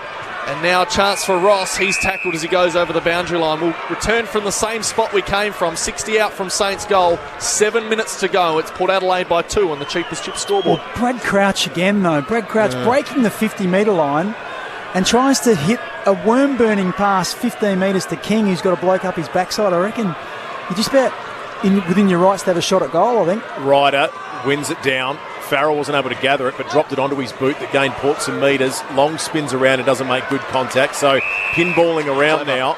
Good little kick came to Sam Powell-Pepper. Centre wing out of sight. Feels crazy to say in a 2-point game with 7 minutes remaining, but it almost feels like Nick Scholl wins this. Yeah, no doubt. Powell-Pepper on his right. Certainly if it's Port Adelaide, who've got that 2-point buffer. Good juggled mark by Dougal Howard in defence. That was important. Yeah, it's one of the few times that Marshall hasn't been able to bring it to ground. He's done a pretty good job all night, but that one there just edged underneath it. Well, Howard's going to have to kick it to a contest here.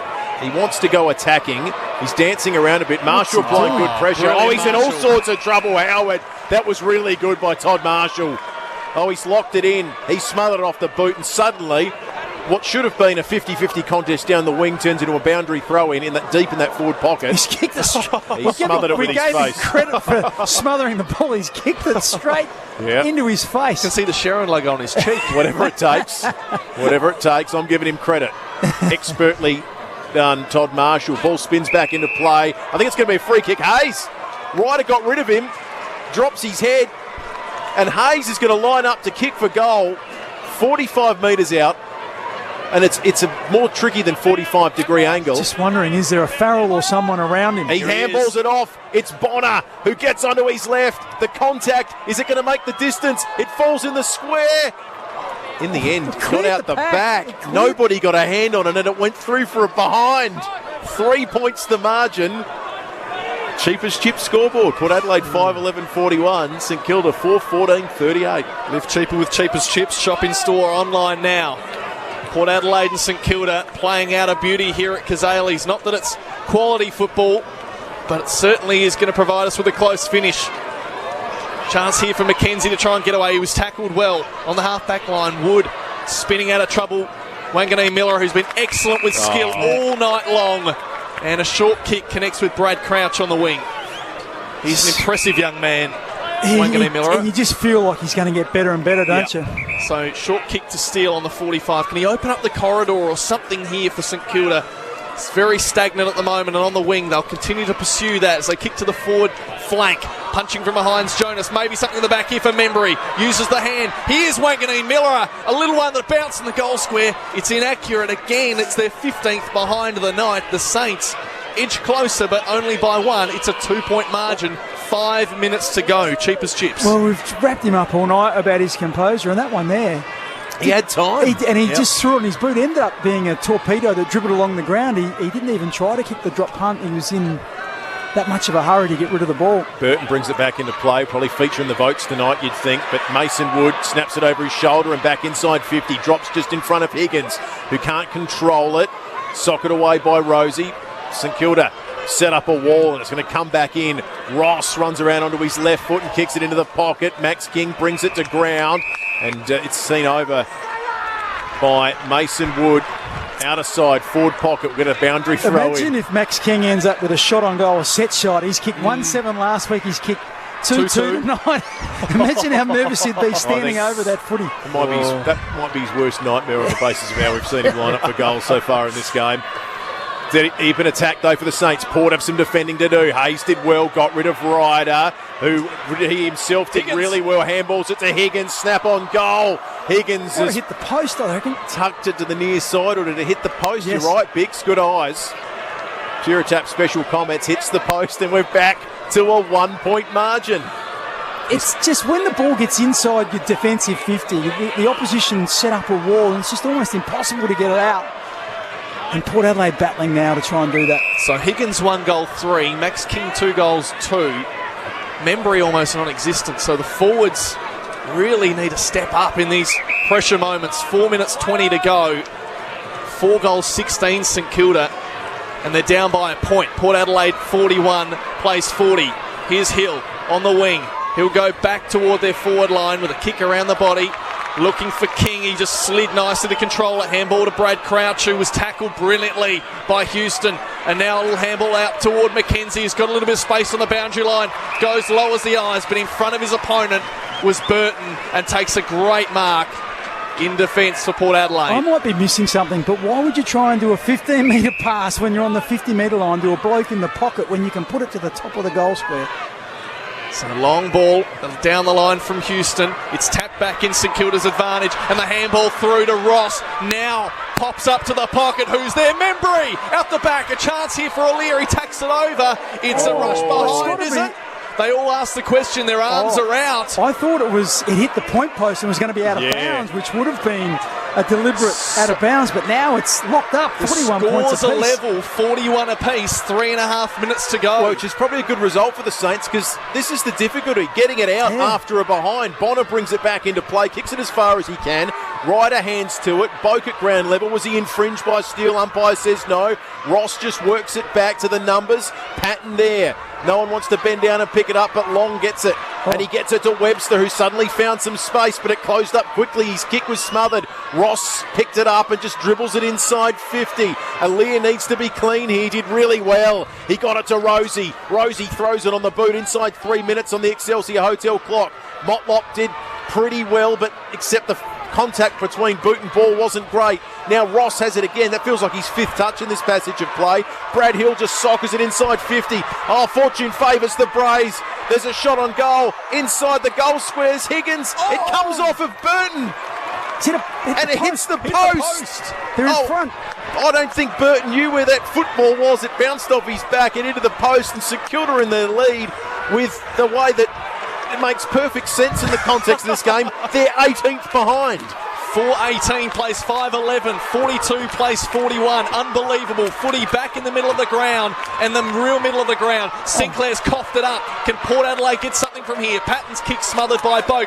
Patton picks it up again, kicks it a half forward. It's bouncing 2-on-1. Cleary with composure, hands off to Houston, and then they play it along the broadcast wing. Good mark from Amon, hands it off to a running Sam Powell-Pepper. They're setting it up beautifully, Port Adelaide. The kick just a little bit too high there for Wines. His head's taken off. Sam Powell-Pepper plays on. Hands it off to Amon. Inside 50. Chance to fly at the back is Rosie with the crumbs. Handballs it away. Good tackle from Ross. Here's Motlop in the pocket. What can he provide? Here's Butters. Shot on goal. Snaps at it. He's kicked it behind. We have locked the scores away again at 42 apiece, with 1:39 to go at Kazali Stadium. 99 seconds on the clock. Port Adelaide have kicked 1 goal 6 this term. Well, Port Adelaide, I think, you just think they're in the box seat. This is where you want it. Because teams have just found it impossible to get it out of their defensive 50. Howard's got the ball in hand. He's got to try and find some way to get it to the other end of the ground. How attacking does he go, Dougal Howard? He kicks it out to the wing where his ruckman Ryder is, who takes a really important mark on Hayes. That could be a big moment. 1:27 remaining. Ryder's kick is also good. Gresham suddenly found himself in a packet of space. He kicks it towards the edge of 50. Port Adelaide will have the numbers. Aaliyah in a wrestling match. Ball sport towards Dersma, who just tries to latch onto a torpedo. He gets a whole lot of territory. Membry spoiled it to his own advantage. That was classy. Some space in the middle of the ground now. It's the St Kilda go up towards centre half forward, bounce in front of Higgins. If he's clean, they've got a chance. He's not, and Burton's been superb. He can't pick it up. Now it's Wines. Farrell just tries to kick it as far as he can. We're inside a minute remaining. Marshall's looking for petrol tickets. Rosie comes through. That was really good. Now Butters and Houston on his right. Inside 50. Port Adelaide have a chance to win it. Robbie Gray. It sits up for him. Robbie Gray settles himself. And Robbie Gray has kicked it behind. He's going to win it for him. It's 34 seconds remaining and Port Adelaide have hit the front. Unbelievable scenes. 43 plays 42. Talk about winning by points. Bix was talking at halftime about what the spectacle's like at Cairns. Well, it just got good. 31 seconds, it plays down. Boak has it. Wines with the soccer. It's somehow landed in the lap with Robbie Gray at 55 out from goal. He'll kill the clock. It counts Game down. over. Game over. Port Adelaide have got this one now. With 10 seconds left, Ken Hinckley's led his side to back-to-back wins. They were on the canvas, 0-5. Someone reached out to shake Ken Hinckley's hand and he waved him away. He said, no, not It's yet. only fitting that Robbie Gray had the footy in his hands at the end because he was the X factor. Port Adelaide win a thriller in Cairns by a point, a solitary point, and they win their second game of the season, and maybe it validates their form. Maybe they're back. Well, St Kilda, they looked gone with 5 minutes to play. Then they found an extra leg and they had 3 or 4 shots on goal. We got 4 points. Got in front, and then Port Adelaide went back down and had 2 shots on goal, and they got back in front. But the Saints have had 2 years and 2 lots of heartbreak with seconds on the clock both years. They haven't been able to find any points. And Port Adelaide, they were gutsy because they were out of that game at quarter time. They were just outclassed, outplayed, everything, but then found a way to scrape their way back in. It was a heartbreaker for the Saints. Some of the best behinds I've ever seen in that last quarter, Bix. Just looking at the last quarter stats in isolation, Port Adelaide had 17 entries for 1 goal 7. St Kilda had 14 entries for 1 goal 5. So 2 goals 12. Wow. So both teams will feel hard done by. They would think they had enough opportunities to win that game. But in the end, it was Port Adelaide who took the opportunities, I guess. And Ryan Burton come off the back of his head and bounced into the post. Could have been anywhere. But Yeah, just couldn't finish. Max King ended the game with 2 goals, 3. He couldn't find a way to trouble the scorer with the big 6-pointer. But Port Adelaide, they thoroughly deserved their win. They had absolutely plenty of fight, plenty of drive. They never gave it away, kept coming and found a way to get himself in front. It's after the game now, thanks to Biobin Bathrooms and Kitchens. What an extraordinary finish. What a great way for Port Adelaide to register their second win of the year. What do you think, Port fans? Give us a call. 8223 0000 is the number. What's your instant reaction to that? What's your heart rate at? Have you got fingernails left? Edge of your seat staff at Kazali Stadium. We see pictures of Jared Lean, former teammate of Port Adelaide. All his mates come past to shake his hand. A shame he didn't get to go down the ground tonight for the Saints. He's had a few games this season, but that's a victory that Port Adelaide have scrapped and fought hard for. They lost the showdown in a tight one. They've lost to Carlton in a tight one. This one, they fought back. It wasn't that big of a deficit, but it was a deficit enough in such a low-scoring game that you felt maybe it could get away. But tonight, they found a way. And Ken Hinkley, after a little bit of criticism during the week, yes, it was only you beat West Coast Eagles and they're a basket case, etc. But tonight, you've beaten a team who have the credentials to be a top 4 side and push for something more than just finals. That's a big achievement. Absolutely, massive achievement. And considering how they had to get to Cairns and the lead up to it as well, this is a really important victory. All right, let's open the phones. Port fans, just tell us how you're feeling. Take a breath and call in an 8223 0000. Let's go to Barry first. Barry, what's your reaction to that? That was bloody incredible. Heart-stopping. Finally, a close game went our way. Yep, indeed. Boys, look, I missed the start. What happened to Timmy? What happened to what, sorry? Timmy Jennifer. Yeah, what happened to Timmy? Why wasn't he at the game tonight? Timmy travelled up to Cairns, so he's up there. He got him over the line yelling, I think, in that last quarter. With some of the sponsors up there with Port Adelaide, I think, and I've had to sort of fill in the fold. Hopefully you enjoyed the call, Barry. Good on you, Barry. Let's go to Troy. Evening to you, Troy. Is Timmy G there? He's there at the game, Troy. Oh, Timmy G! TNT! I tell you what, that has to be the ugliest game in the world, wouldn't it? But we're going to take the 1 point. Better to win the ugly ones than lose them, though. Oh, absolutely. And really, when you seen how many shots St Kilda won, shot as goals, they should have won by a street. But congratulations to the Port players and good on them for sticking to it right to the end. Yeah, gutsy win. Absolutely, Troy. Thank you. Lyle, how are you feeling, mate? You there, Lyle? Hello. We've got you now, Lyle. What do you think of that? How are you? We're excellent, Lyle. How are you going? Not too bad. We beat Footscray next week. Yes, at home. Yeah, well, they're just going. Footscray, they play the Bombers tomorrow, so we'll see how that unfolds. But it starts to open up. Port have played some of the good sides in the competition, both Brisbane and Melbourne, now St Kilda, who are one of the better sides. So get some opportunities to play some of the teams at the other end of the scale. Matt joins us from Largs Bay. Matt, how are you? Yeah, good, thanks, guys. I'll tell you what, that was pulling teeth tonight, wasn't it, honestly? You're telling us. Did it rain like 50 millimetres during the game? Because it just looked like it was just horrendous in terms of getting hold of the ball cleanly and getting a kicker anywhere that was any sort of possession was a goal, I reckon. But I'm really happy that the boys won tonight. It wasn't pretty at all.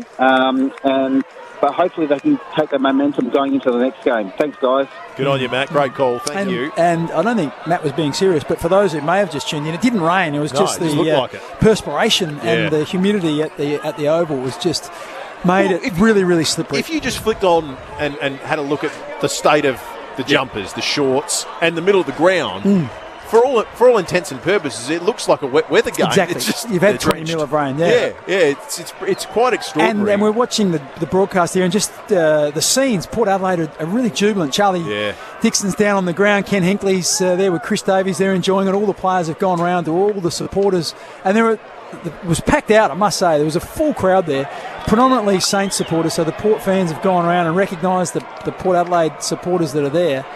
And they are rapt that they've been able to string a couple of wins together. Carl Amon was really big in the last quarter. He's there celebrating. And Brian Burton, another one who played a big role in Port Adelaide. So, yeah, good win by Port. Keep their season alive. Yeah, they do. And look, we shouldn't understate this. And Sam, you made a good point on this before. Everyone will shrug their shoulders and say, oh, what about that game? It was ugly. It was terrible. It was like pulling teeth. But irrespective of the conditions, you're playing against a side that was looking like a top four side this year. That is a quality win. And they're all worth 4 points. It doesn't matter whether you kick 25 goals or you kick 4 goals or 5 tonight, Port Adelaide kick. So I'll sing this song as with as much gusto as they generally do sing it, and you can hear some of the excitement there from the players as the cameras follow them into the room. They are genuinely excited about winning that one, and so much on the line there for Port Adelaide. Might stay with them as they sing the song. Port Adelaide triumphant by one Robbie Gray behind. Here they are at Kazali Stadium.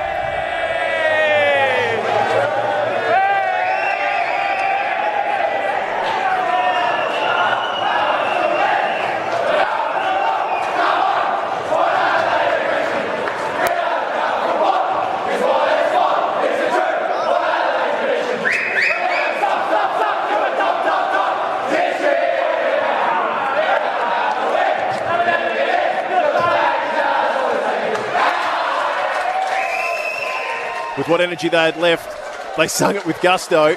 I tell you what, footy in the season, it's a long season, and sometimes it feels like it's over, and sometimes it feels like it's all going great guns, and it can all change quickly. If the Suns beat the Pies tomorrow, Port Adelaide are a game out of the 8. I tell you what as well, like going into this week's game, if you're a Crows fan, you're thinking, how good is this? We are on the road, and then you get a reality check. And Port a bit the opposite end of the scale. If that had went the other way, if Saints win that by a point, Port Adelaide would have been at the depth of despair, and that would have been just about it for them. It would have made it really, really tough. Now you look at them, they sing the song, they come together, they're embracing it. Like it really looks like they've been unified by that, and it's just energised them as a footy club. And like I say, it doesn't take much. I think it might have been Lyle that said, play the Bulldogs at home next week. The Bulldogs just going, and Port Adelaide with a revitalised sort of feeling about them could very well get on a bit of a streak. Well, not just that. Then they travel to Melbourne and play North Melbourne. So there's another 2 potential wins in a row. You go 4 and 5, and things are looking pretty again.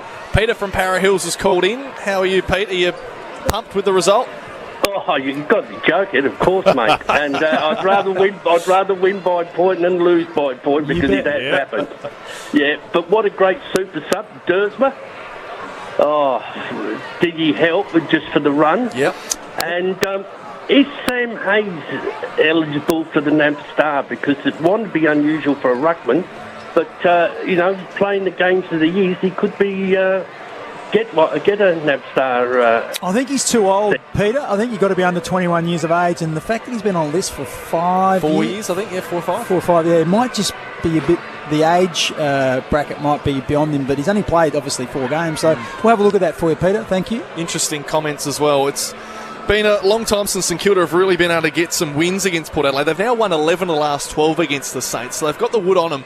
But that one was one that most people were tipping the Saints. Most people are backing them in on the form line, the way they'd won 5 straight. They'd taken some good scalps. They are tracking really, really well, St Kilda. And despite the result tonight, I think you can definitely say St Kilda are probably a team that'll be top 4 or 5 this season regardless. But that's Port Adelaide when they're bringing their talent to the fore in a tough condition, and they're inspired and they know this is do or die. Yeah, I think the Saints are top 8. I'm still yet to be convinced. I'm just not sure about their durability. You know, like Paddy Ryder is their best ruckman, along with Marshall, who's not playing, and so Ryder, I'm not sure you're going to see him play every game, and I just still feel up forward Max King, like if he can't get that under control, that goal kicking, you're going to end up with games like this and games like last week where you kick 1-7. They're fortunate to get away with a win. But if you don't have a reliable person who, if you're going to generate 5 shots at goal, if you're kicking 3-3 instead of 4-2 or 5-1, that always comes back to bite you. And I just feel as if their defence isn't quite at the quality of some of the other ones as well. And we know that so much of attack is set up on defence, but they've done pretty well so far. But I just wonder whether they can sustain that for the full year. What changed, Bix? What changed at quarter time? Because Port Adelaide looked done, really. It was 2 goals the difference, but they couldn't get their hands on the footy. They couldn't get it past halfway. Well, it's pretty simple. It's contested footy. They were minus 18 in a quarter. And so if you can't win the ball when it's bobbling around, then it's impossible to get it going your way. And so it just became a territory game tonight. So when Saints were winning every ball that was in the middle of the ground and they're kicking it into their forward line, you're just under pressure. And 24 inside 50s to 8, I think it was. So the whole quarter was pretty much played in St Kilda's half. Unfortunately for Port, they didn't actually make them pay on the scoreboard, missed a couple of shots, and that enabled them. You go back in at quarter time, you have a bit of a discussion. Ken Hinkley maybe points out a few things that they're doing wrong. Maybe they're all getting at the footy, or just technically they were doing a couple of things wrong. They were able to adjust that, and I think they won the first couple of balls out of the middle of the ground in the second quarter, and they were the ones were able to lock it in their front half for a fair bit of play there. So, yeah, just some of those fundamental things. And then in the third quarter, it was really Robbie Gray who set that up. They kicked 3 goals to nil in the third quarter, and Gray had a hand in all 3, kicked to himself, and so he was really influential on the night. So that's what it comes down to, being able to make the most of your opportunities. And I know both sides squandered opportunities, but when it mattered most, Port Adelaide were able to do it pretty well. And I thought Gray up forward was really good. I thought that, that Todd Marshall kicked a really important goal from 45, and very few people were able to do that. And I thought Burton and Houston and some of those good ball users, Amon in the last quarter, were the difference in the penetration they were able to get when they had the ball in hand. Yeah, it was an exhibition of goal kicking, that's for sure. It just and as you were saying throughout the call, Bix, there were just moments of class that were ultimately the things that separated the two sides. What have you got? Yeah, just some scores from the other match tonight. It certainly wasn't a close one. Carlton took on North Melbourne. Scores there at full-time, Carlton 17-12 defeated North Melbourne 10-4. So pretty convincing win there. It was pretty tight at half-time. It was only 8 points, and then it was a 7-goal third quarter to 2 that saw them push out to a 6-goal lead basically at three-quarter time, and then able to extend that a little bit further. So there you go, so 50-point win 50. To Carlton. Yep, that lifts them to 6th on the ladder. St Kilda above them in 5th. They haven't moved from where they were before. Port Adelaide, their win just lifts them a couple of spots to 13th now, 2-5. The Crows after today are 3-4 in 11th position. Well, the Crows will lament the game today. They win today, they go into the 8 at least overnight. Big game tomorrow, can't wait, which is the Brisbane Lions and the Sydney Swans. So 3rd taking on 4th, both teams with 5 wins. So the winner of that game will push up a position, either 3rd or 4th, or maybe if Brisbane win, they push up into 2nd. So that is going to be a big one to watch, and really will test the credentials of the Sydney Swans, who look to have been building over the last 2 years. I don't envy you with the votes today, Bix, because I reckon there's 2 that I think are probably worthy of the 3. One of them I think is in the conversation is obviously Robbie Gray. I mean, on his own boot, he wins it at the end. He just feels like it was a game that there was probably out there, every single bloke but Robbie Gray hated those conditions, because if it just slows everyone up, he's the stage of his career, it brings everyone back to his pace. If everyone's the ball's bobbling around, he's not going to have people accelerating away from him. There's also a common misconception that says when the ball's wet and slippery, that it evens it up. No, it rubbish. doesn't. It's the class players, Andrew McLeod, Graham Johncock, some of those players, they were amazing in the wet. They handled it like a dry ball, and I think Robbie Gray was one of them. He handled it better than most. So the skilled players just are more certain with their touches, and I think Robbie Gray was that player tonight, and like I said, turned it around. The third quarter was the match winner for Port Adelaide, 3 goals to 7 behinds.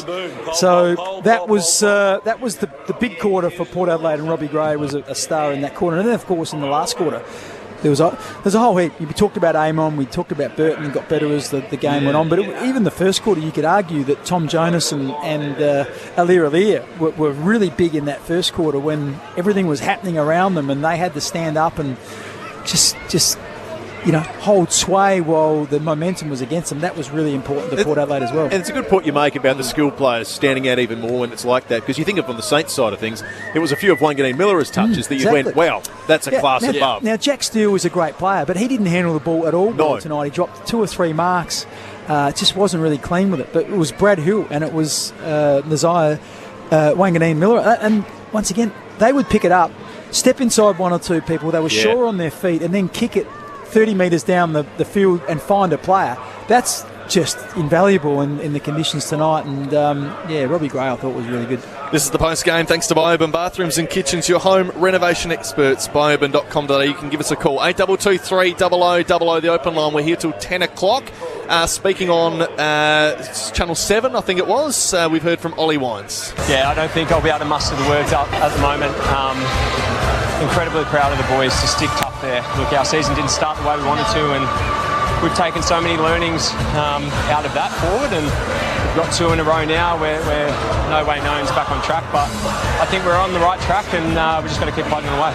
Yeah, well, they certainly have to. They've got some games against the Bulldogs at home. They've got one against North Melbourne. Then they have a Geelong road trip, which is tricky, then Essendon. So there's 3 winnable games out of the next 4. They could get themselves to 6 and 6 potentially in those next few weeks, or my math is almost incorrect there. I think it's 5 and 6, but nonetheless, they're getting themselves back to level pegging for the season, which, as Ken Hinkley said, and this is the part where I think there were critics a few weeks ago when they were zipping 5 and Ken Hinkley did a press conference and he said, well, it doesn't matter when you win them, it doesn't matter when you lose them. We could go on a 5-game win streak right now, the season isn't over, and I still believe. Those are comments obviously you need to hear from your coach who's leading the way, but also it does lead your players to believe, well, yeah, we've got 15, 16 more games to go. You can win them at any point, and they're going to do that now. Yeah, I think the other thing that happens as well, when you're under fire from everyone, what you tend to do is you really sort of batten down the hatches and you really lean on each other. So it's a really unifying effect, and no club does it better, the us against them, than Port Adelaide. Backs against the wall. They've been absolutely copying it from every direction. And the other thing that will happen is Charlie Dixon will come back at some stage. Scott Lysette potentially will be back later in the season. Trent McKenzie. There's a number of players. I'm sure I've missed a couple in there as well. So they'll get players back, and they have been challenged with some injuries, and they're starting to get a couple back now. You know, Kane Farrell comes back into the side, so that'll help as well, because they've battled some of the some injuries, and there's other teams that have been going okay who haven't had a lot of injuries at this stage, so it does ebb and flow throughout the year. So it'll be interesting to see how these next 2 or 3 weeks unfold, but certainly I'll tell you what, they'll be walking with a little bit of a spring in their step when they bowl into Alberton on Monday morning, and there's that's a good feeling to have if you're a footy player. We'll get into the 5AA Footy Awards in just a moment. We're also going to cross to the change room with a jubilant Darcy Byrne-Jones to join us in just a moment. This is After the Game, thanks to Bioban Bathrooms and Kitchens, your home renovation experts, bioban.com.au. This quarter brought to you by Cheapest Chips. Live cheaper with Cheapest Chips. Shop their hot buys in this week's catalogue, in-store or online. This is 5AA Football. This is the sound of Julian's bargain price vacuum with deep express suction. This is the sound of Julian trying to fix his bargain price vacuum, which infuriates him deeply. Yes, this is the sound of bargain regret. When it comes to the important stuff, like insurance, don't risk it. Go to Amy instead, who offers great value cover you won't regret. Amy does. Before buying insurance issued by AAI Limited Trading as Amy, read the PDS at amy.com.au. TMD also available. Let me tell you about St Kilda Hotel.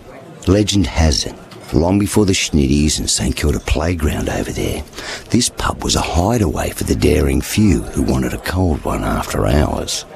A watchman kept lookout for cops, and this secluded little pub became a sanctuary for the few that knew about it. Still is. Good old school hospitality. Now you know. This table's waiting for you at St Kilda Hotel. When you're driving, are you completely focused on the road? Every year, countless crashes are caused by distracted drivers.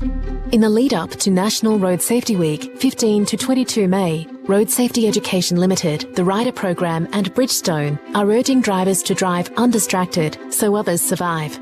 We all have a role in creating safer roads by staying focused. Learn more about Rider at rse.org.au. Proudly supported by Bridgestone. Here at Discovery Holiday Parks, we think nature's pretty neat. Like 92% of the time. Or right up until you need Wi-Fi. A warm shower, soap and a kitchen sink too. And between us, having power and a barbecue won't hurt you either. That's why Discovery Holiday Parks is all about outdoorsy views and creature comforts too. It's nature made comfy. Book your cabin or site today at discoveryholidayparks.com.au. If you're due for a service, here's a little reminder of what you get at Mawson Lakes Mazda. Sure, your car gets state-of-the-art servicing by top-trained mechanics. But what do you get? Try next day servicing, complimentary loan car, vacuum and wash. Oh, and your breakfast or lunch is on us. At Mawson Lakes Mazda, we know that to be the best, we've got to look after your car and look after you. Mawson Lakes Mazda, just a short drive from the city. It's Milton from Vidulas Garden Centre. With the sunny weather, now is a great time to think about outdoor furniture. Come and see us for special prices on a huge range of outdoor furniture. We have timber, aluminium, steel and stone, from small 3-piece to large 10-seaters, in dining and in lounge. We have it all, and you can take it home today. Yes, no waiting for your outdoor furniture. Vidulas Garden Centre, Main North Road, Gawler, opposite the racecourse. Morning, Dave. Hey, Dave, how's it going? That's good. That was Dave before he discovered the incredible fully adjustable Ultramatic bed. Now he gets a great night's sleep and it's reduced his snoring. Dave sleeps like a baby and wakes up like... Morning all! Beautiful day, isn't it? Ultramatic beds. Truly life-changing. Ultramatic.com.au. This is 5AA Football.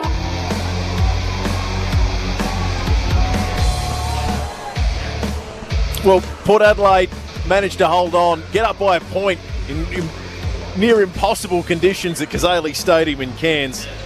An incredible victory after the game, thanks to Biben Bathrooms and Kitchens, and we can cross down to the change room to catch up with Darcy Byrne-Jones from the Port Adelaide Football Club. Darcy, congrats to you, mate. How do you feel after that? Yeah, mate, feel great. A lot of relief. Obviously, it's a really, really tough game. Both sides put everything they had out there, and fortunate that we came out on top and we get to take the 4 points. Darcy, you must have felt under absolute siege in the first quarter. I think it was 24 inside, 50s to 8. The contested possession was against you. You were minus 18 at quarter time. How did you turn that round? Was it a technical thing or was it an attitude thing? There's a little bit of technical stuff that goes into it. We gave away a lot of free kicks early as well. And, yeah, it's a bit of a mindset thing. So we haven't started well our first quarters throughout the year. So it's something we need to work on. And, we're lucky that we were able to limit the damage and then fire back in the last 3 quarters. How taxing physically was it? Because saw Ollie Wines after the game, he could hardly sort of raise his breath to do an interview. There's a couple of big long runs and players were just looked spent. I guess the slipperiness, the amount of tackling, all that stuff combined to be a pretty tough match. Yeah, for sure. The humidity, the sweat, it's really slippery and hard to pick up the ball. There's not many marks, a lot of stoppages, so yeah, that adds up to a lot of boys out on their feet and a really tough, tight, contested game. Das, the way you guys have had to put up with the conditions of not just the game itself, but then the lead up to the game, the couple of days on a plane, spending an afternoon in Sydney, training in 3 different places in 3 different days. It's a bit of a, as Charlie Dixon called it, a bit of a shit show, which is a really harsh way to say it, but I think at the same time it would have put a lot of people out. Did you guys feel like you were put out in any way in the lead up? And because the post-game, you guys looked like you were bonding and having such a great time. It meant a lot to you because it was so much more than just a 1-point win. Yeah, for sure. Look, Charlie carries on a bit and he's pretty emotional with that stuff. So he was pretty keen to get up to Cairns, where he's from. So the night in Sydney kind of pissed him off a little bit. But for the most part, it was not ideal, but just to deal with the circumstances put in front of you and make the most of it. There was a good chance to get away for a few nights with the boys in Bond, and to come away with the win is only better as well. So 30 seconds remaining, Darcy. The ball goes over Robbie Gray's head. At what point do you know you've got the game won? Is it when the ball's bouncing and you think it's going to sit up for him? Is it the moment it's in his hands? Or is it not until he's made contact with it? Yeah, look, he's pretty clutch, Robbie. So I was on the bench and we were backing him in, and we were just screaming, just kick a point. And sure enough, he did. So, whenever he's got the ball in your hands, you're pretty confident no matter when it is. Thought your defence was pretty good. I mentioned the first quarter they really stood up, and then once again Dan Houston, yourself, Ryan Burton, all good again. I think you can chuck Riley Bonner in there. So some of those guys, their ability to just nail those moments, get some of that important ball, win the possession and get it going forward was so important tonight. Yeah, definitely. Look, whenever we've got the ball in Dan, Ryan, Riley's hands, good things usually happen. So it's really important that we get the ball to them as much as we can. But I also thought our tools did a great job. Tommy fighting on Max King, he's one of the most talented players in the competition. So I thought he did a great job. And Aaliyah was back to some of his best form as well. So it's an exciting group at the minute. I thought Carl Amon was really important in the last quarter. I think he had 8 or 9 disposed in the last quarter, had 9 inside 50s for the night. So for a bloke who's been under a little bit of pressure, for him to respond at the most critical time for the club was great for his confidence too. Yeah, for sure. Carl's faced a couple of challenges the last couple of weeks, and he's responded really well and remains positive and come out and play the way he did tonight. Half hard and then taking Maiders as well, so it was really positive for him. Sorry to ask, Mitch Georgiades was subbed out of the game at 3/4 time. Have you caught up with him post-game? Is he feeling all right? Is he limping around a bit of soreness? Yeah, I think it was his calf, so it's one of those things you probably don't want to take too many risks with a guy as powerful as him. I'm not sure what the wash-up is, but all I know is it's the calf complaint. Well, congrats to you, Darcy. We appreciate your time, mate. Enjoy the win. No worries, cheers. It's Darcy Byrne-Jones in the locker room, like his teammates. They'd be absolutely stuffed after that. It's a slog, those conditions. It's the best half hour of your week when you're playing footy. When you win, that half hour afterwards, you're talking with your mates, you're laughing, you're talking about all the things that went right and all the things that went wrong, but it's just a great feeling when it all comes together for you, particularly when you have a close win. And they're in Cairns. I wouldn't be surprised if they had a few cans. Yeah, bit of nice weather. Cool down. I mean, not so great to play footy in, but it's not bad to go and put a T-shirt on and or in a nice bath or in the pool. Exactly right. Wherever you're staying. Yeah, but that like I said, you mentioned it, Sam, when you asked the question to Darcy around the convoluted travel plans. So what ends up happening then, for 2 or 3 days, you just spend all that time together and you just strengthen those connections that you have. And people in footy clubs, or when you do that, it is, people think, it's hard work, travelling, but it's still fun because you're with your mates and you're spending 2 or 3 days together away. Otherwise, you're just here at home and then at training. That's it. So whilst it can be an inconvenience, it can also work in your favour, where you can really strengthen those bonds and connections, and they went up there with a really important task in hand, and when you come away achieving that task, then you feel good about yourself. And this is a game and a result that changes the narrative, doesn't it? Because last week didn't. Let's be honest. Port Adelaide are on a hiding to nothing beating West Coast last week, because people say West Coast are a basket case. Anyone beats them. Anyone's going to beat them. It's at home. Now it's 2 in a row. You're looking at West Coast, Western Bulldogs next week game. Well, it could be 3, and the narrative's genuinely changed. It's not just we feel a bit better. Well, and remember the Melbourne game? There was the talk about has Ken Hinkley lost the players? They look lost. They don't know the game plan.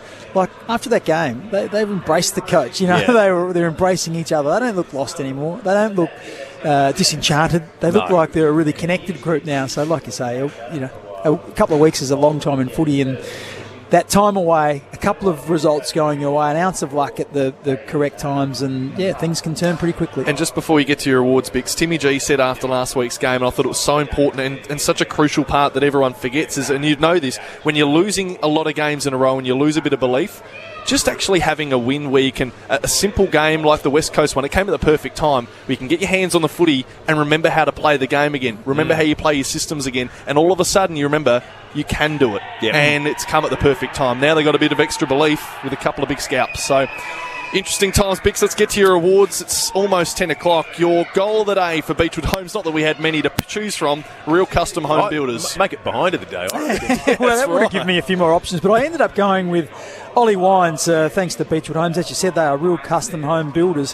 Thought Wines' goal was really important. I think it might have been the second quarter where the ball was just bobbling around. He was able to get his hands on it, snapped, just cleared the couple of players in the goal square, and it bounced on truly. So he gets the nomination for the goal of the day. The mark of the day, thanks to the great team at McGain Real Estate. If you're selling, they've got buyers ready to go. Great people at McGain Real Estate, really community-minded. Ended up with Stephen Motlop, took it in might have been the second quarter? Second quarter again. Yeah, Great the ball mark. was getting cleared out, went up high in the air. He was able to jump over his opponent's shoulder and take the mark of the day and then to send it back in. So he gets the nomination thanks to McGain Real Estate.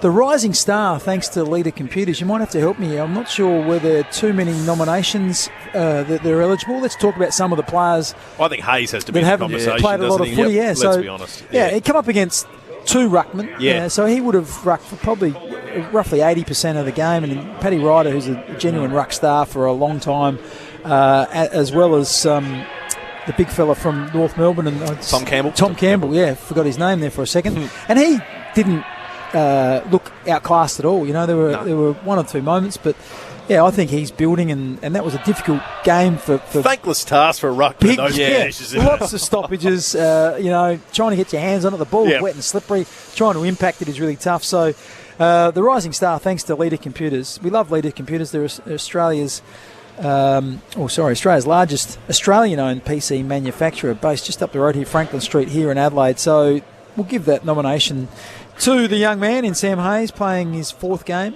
And the player of the day, thanks to Chanella's, your local market. Best and fresh, it's a way of life. The guys down there, they do it really, really well. So some apologies here tonight. Apologies to Connor Rosie and Zach Butters. Spent a lot of time through the midfield tonight, those two boys. Both of them had 3 and 5 clearances respectively. Both had 5 inside 50s, but just outside the votes. Ollie Wines was solid. He was the leading disposal winner on the RAA stats sheet. 27 disposals, 13 of those contested, and a goal for Ollie Wines, but I didn't have him in the votes. And I had Dan Houston just outside the votes as well. He had 23 disposals, very good. And you heard Darcy Byrne-Jones. He went out of his way to give some praise to the tall defenders for Port Adelaide. All three of them were really good tonight. Cleary, Jonas and Alir, but I didn't fit them in the votes. I went this way. 1 vote to Carl Amon. I just thought he was really important, particularly in the last quarter. Had 9 disposals in the last quarter, 23 for the night, included 9 inside 50s. So that was really important. He was one player that looked good with ball in hand, was able to get really good meterage and penetration with his kick. I gave 2 votes to Ryan Burton. Similar type arrangement. I thought he did his job in shutting down his player, but just reads the ball really well. He's a kicker. He's not a handballer. He had 25 disposals. 21 of those were kicks, including 3 inside 50s. Not sure whether he was the one that manufactured the kick to Robbie Gray that maybe set up the winning point, but I thought Ryan Burton, I've actually liked his year all year. He's been one bloke with a bit of certainty with ball in hand. And the 3 votes I gave to the wily veteran Robbie Gray. Very good. Got the winning score, but also when it mattered and they were under the pump at half-time, he came out in the third quarter, kicked 2 goals off his own boot, set up a third one to Kane Farrell. So really got Port Adelaide back in the match. And he just looked like every time he went to the footy, he looked dangerous and he created lots of opportunities, and it was fitting that when the siren blew, he was the man with the ball in his hand after also putting them in front with the winning point. So 3 votes. Turn back the clock tonight, Robbie Gray. Can't take issue with any of that. He was superb, and as you say, kicked the winning point as well. Important one in the context of the season, because they got their first win last week, Port Adelaide. But this is the win that feels like the start of season 2022 for Port fans. A 1-point win at Gazali Stadium. All guts and ultimately glory. Beating a Saints side that had aspirations of a top 4 place at the end of this round. And if you're a Port fan, it's probably made it a little bit sweeter by the way that the Adelaide Crows played today. There's nothing better when your team wins and your rival loses. That's so right. it's happened a couple of times the other way this year, and I think Port fans will probably savour that this year. I think you're absolutely right. Port fans victorious by a point at Kazali Stadium. It's Max King with his first. Saints first. They're 1-1-7. Kenzie has a shot at it, loves it. In it goes. Second one for the Saints. And they've got themselves a nice little buffer to start the first quarter. 30 from goal. High fly from King. Didn't quite take it though. Been a terrific goal kicker, and that is no exception. So it's a good early start this second quarter for St Kilda. Wines manages to crumb the footy, kicks it into the goal square, and Wines has Port Adelaide's first. Floater of a kick, high flying. It's Motlop at the back. What a mark. Robbie Gray will make no mistake though. The ideal start to the second half. Port Adelaide narrow the margin to just 8 points. In front of goal again, and he slotted it. Port Adelaide are on the way back. Straight through the guts, and Port Adelaide have levelled the scores. Down by 14 at half time, and they've hit back beautifully in this third quarter. He makes no mistake. Well, that sets a task for Port Adelaide now. The ideal start for the Saints in this fourth quarter. He sets sail. Kick looks pretty good. It's there. Port Adelaide got their fifth. And it's back to a 2-point ball game. Then driver kick into the opposing pocket. That's class. Carl Amon's hit Farrell. Marshall applied good pressure. He's in all sorts of trouble, Howard. That was really good by Todd Marshall. Port Adelaide have a chance to win it. Robbie Gray, it sits up for him. Robbie Gray settles himself, and Robbie Gray has kicked it behind. He's going to win it for him. It's 34 seconds remaining, and Port Adelaide have hit the front. Fitting that Robbie Gray had the footy in his hands at the end because he was the X factor. Port Adelaide win a thriller in Cairns by a point. A solitary point, and they win their second game of the season, and maybe it validates their form. Maybe they're back. This is 5AA football. Sustained performance in footy is more than just one